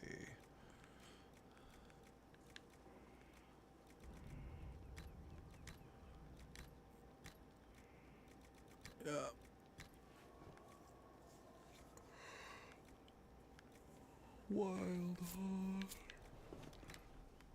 Wild Heart? That's a game that I own, and I've been considering playing for the channel, except I suck at it.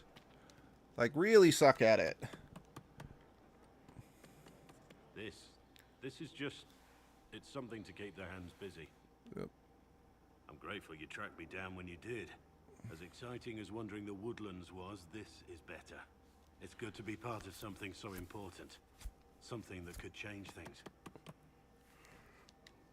The Grey Wardens are huge and important. You're part of that. True, but without a blight on the horizon, everything the Wardens do feels like waiting. This, the Inquisition, is what matters now. And I'm grateful to be a part of it. You are who you choose to follow. Yeah? Someone told me that once. Took me years to understand what he meant. There's wisdom in that. It was a chevalier who said those words to me. A powerful man, but never without honor. A true knight. We met as competitors in the Grand Tourney. He left me with that advice before we parted. Put aside his own ambitions to help me win the melee. I don't think I even thanked him. What is this Grand Tourney? You've never heard of it?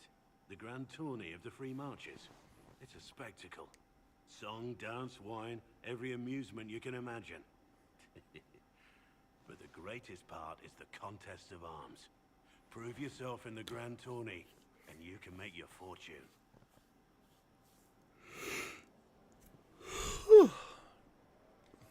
How did he help you? There were 100 men on the field, each one fighting for himself. The knight and I had forged an alliance. It was just the two of us, and we took all comers. The goal, down as many opponents as possible. He always let me deliver the final blow. He must have wanted something from you to help like that. A pupil, a squire. Someone to teach and to mold. He saw my potential. When it was over, he offered to mentor me. To teach me to become a chevalier like him. And I, young and stupid, turned him down flat. I just won the melee at the Grand Tourney. I didn't need him. I should have gone with him. Perhaps things could have been different. Different doesn't always mean better. In this case, I think it would have been better. But I'm older, hopefully wiser. And I think I've chosen the right person to walk with.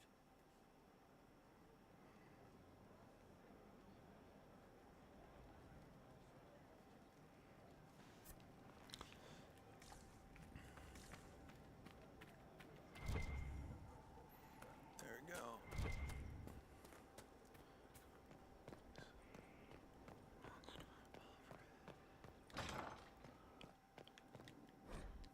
First, a full wheel of Antibes smart cheese, and now 3 royals worth of crushed mint.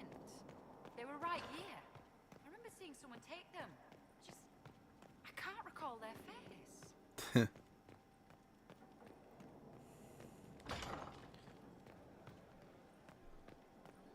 Wait. No. Wait, yeah.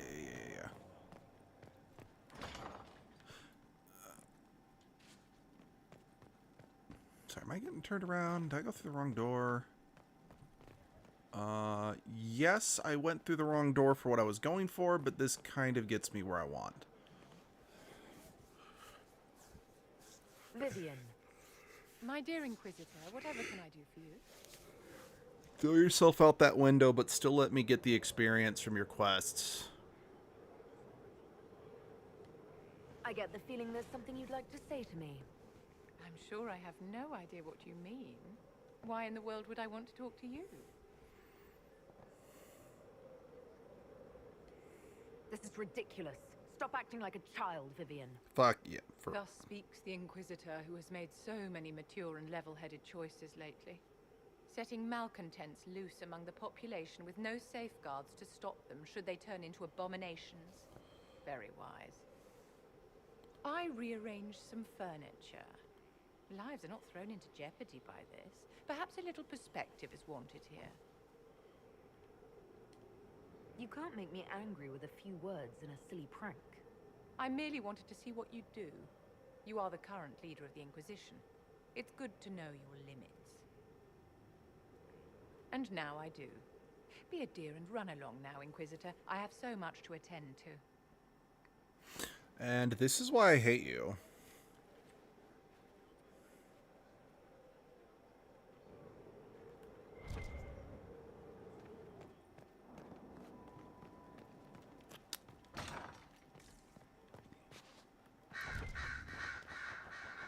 Greetings, Inquisitor.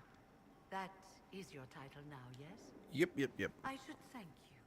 The way things ended in Redcliffe, you could have demanded any... Yet you chose to make us equal partners. I was not expecting that. Oh. Having you here willingly can only make us stronger.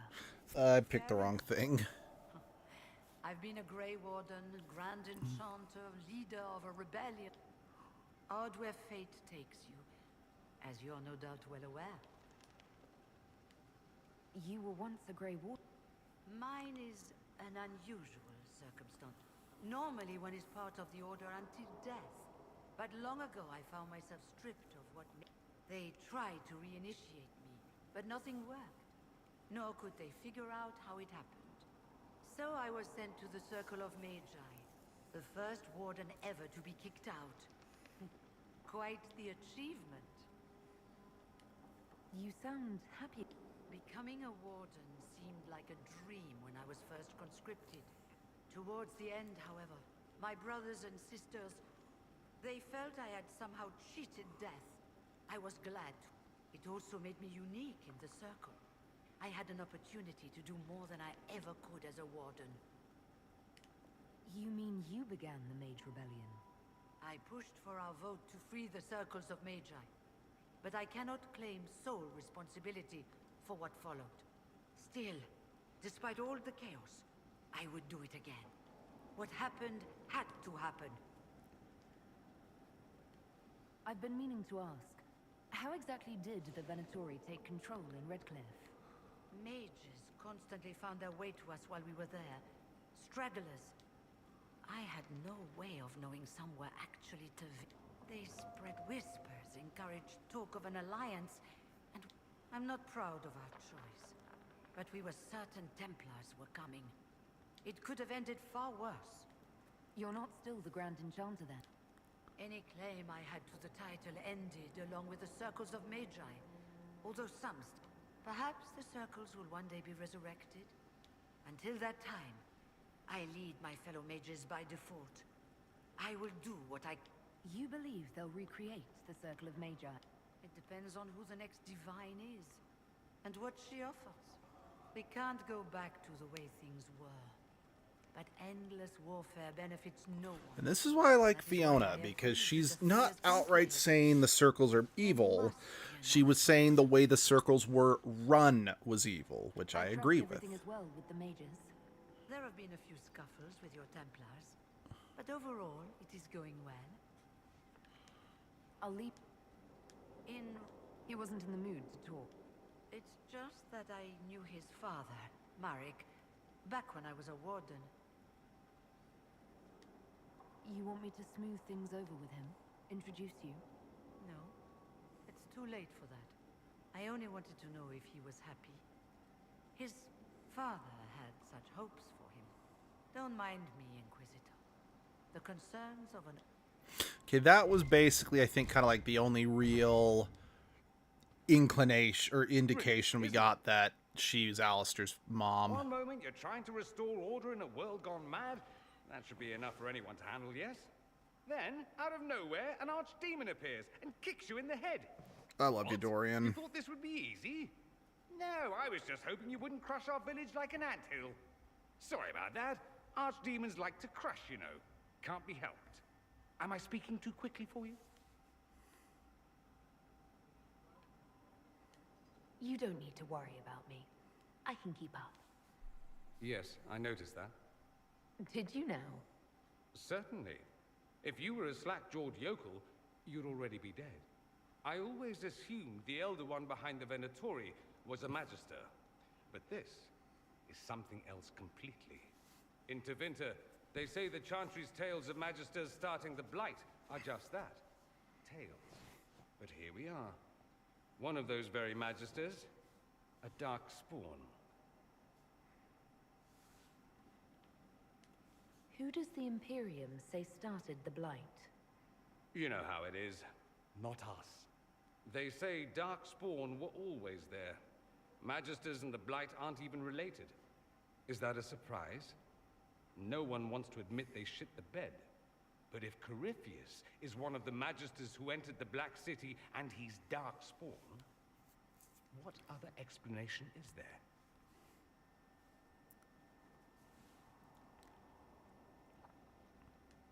We only know what Corypheus claims to be. True. He might be a convincing liar, or delusional, or insane.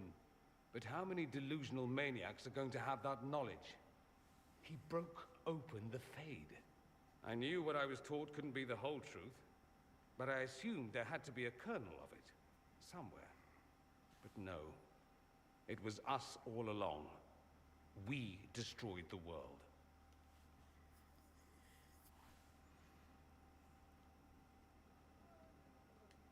You didn't do anything. Those men did. 1,000 years ago. True, except that one of them is up and walking around right now. Not to mention I have idiot countrymen who would happily follow him down that path again. No one will thank me, whatever happens. No one will thank you either. You know that, yes?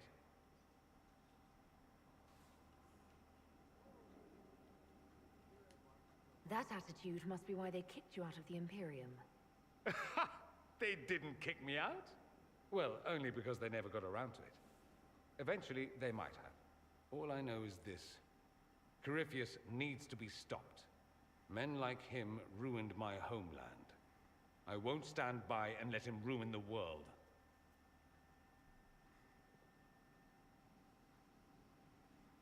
Oh, and congratulations on that whole leading the Inquisition thing, by the way.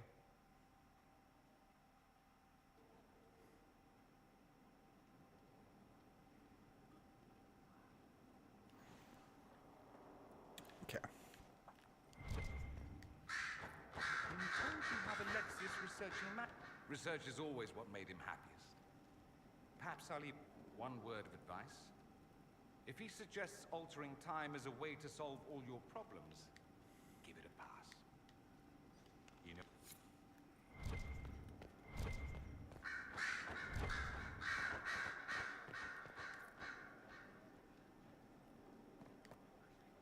Ooh, Inquisitor! Greetings.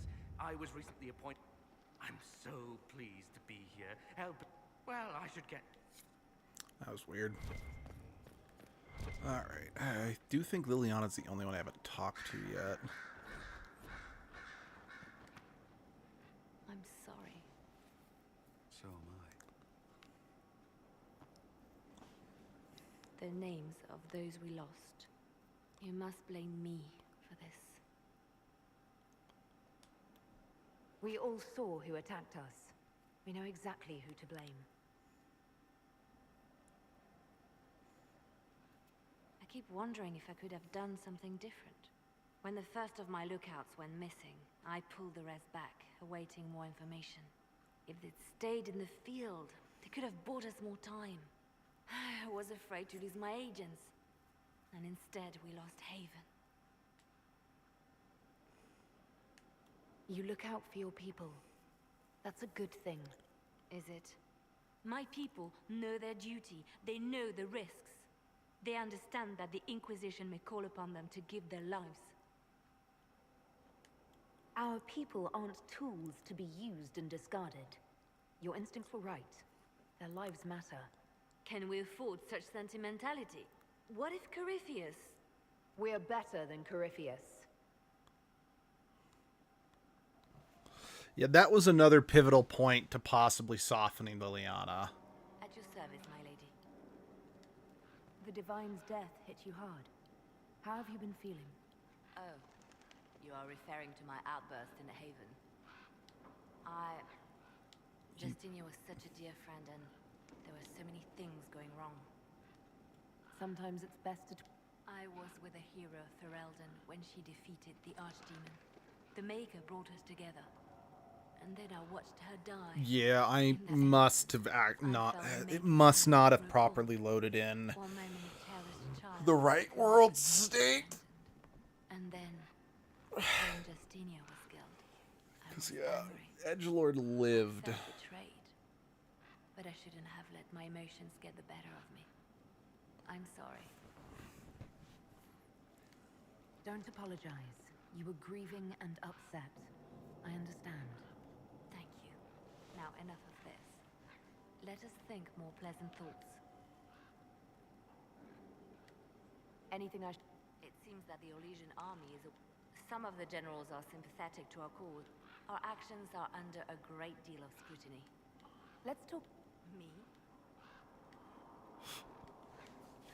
There are plenty of tales in the library. Perhaps you should look for them. What did you do before? I was a bard. For a time I also served as small... After the Blight, the Divine called on me to oversee her personal network. Can you teach me to be... Being a bard is so much more than being... It involves a keen understanding of politics.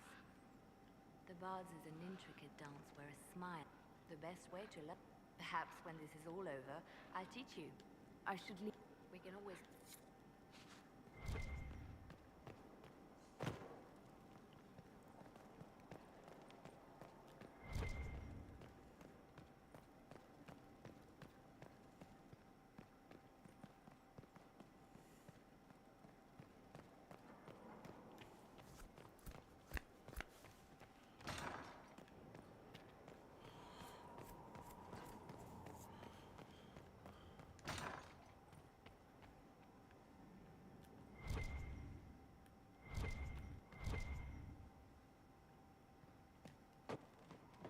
By the way, this is Cullen's office, and we're basically going into Cullen's bedroom without his permission. Huh, nothing here. I don't think there's a lower floor.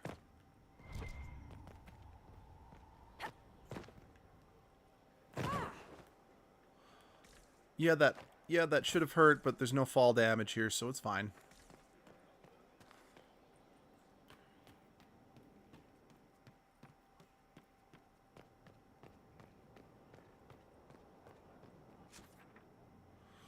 Let's see. Valrio, I don't really need to go there. Hissing Waste, Forbidden Oasis, Exalted Plains, Emerald Graves, Skyhold, I'm already there. Storm Coast, I still can't access the deeper parts. I don't need to go back to the Black Emporium. Except for the dragon, I'm done here. Yeah.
Thank you for coming. Maybe you can solve this mess. Our missing patrols are being held hostage by Avar, barbarians from the mountains. What are they doing in a bog? That's the thing. Their leader, he wants them to fight you, because you're the Herald of Andraste. Uh-huh. What do they have against Andraste? Well, the Avar think there are gods in nature, as in the sky has a god and the forest. The Avar say you're claiming to be sent by one, and they'll challenge the will of your god with their own. I think their leader's just a boastful little prick who wants to brag he killed you. I've survived demons. I think I can handle myself against some southern barbarians. Yeah, you'd think. But they're a brawny bunch. Getting to our troops won't be easy. You'll have to fight your way through undead. Wait, you're not squeamish about undead, are you? Yes. It doesn't matter. I'm not letting the Avar butcher the Inquisition's people. I appreciate it. The Avar are holed up in the castle on the other side of the Fallow Mire. Make her willing, the Inquisition's people are still alive.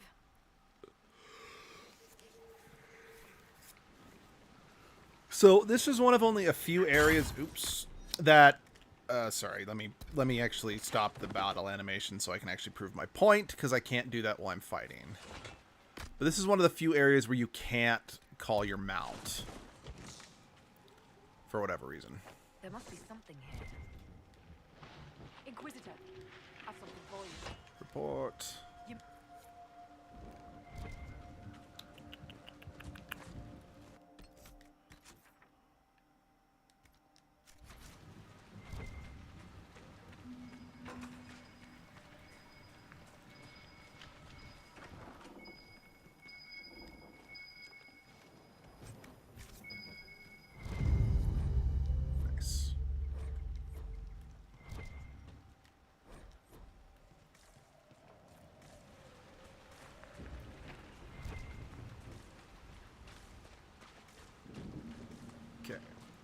I'm not actually leaving, I'm just kind of filling the map in. Okay. Let us level everyone else up.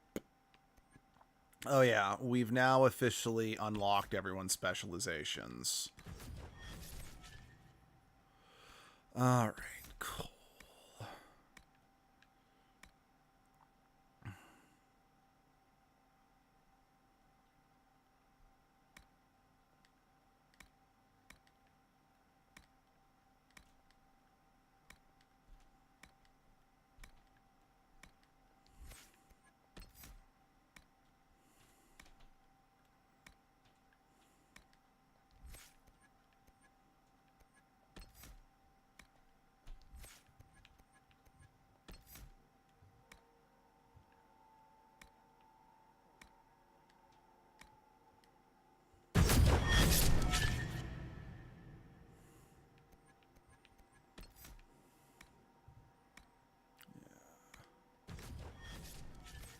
That's right. Stone Fist. Definitely one of my favorite mage spells in the whole franchise.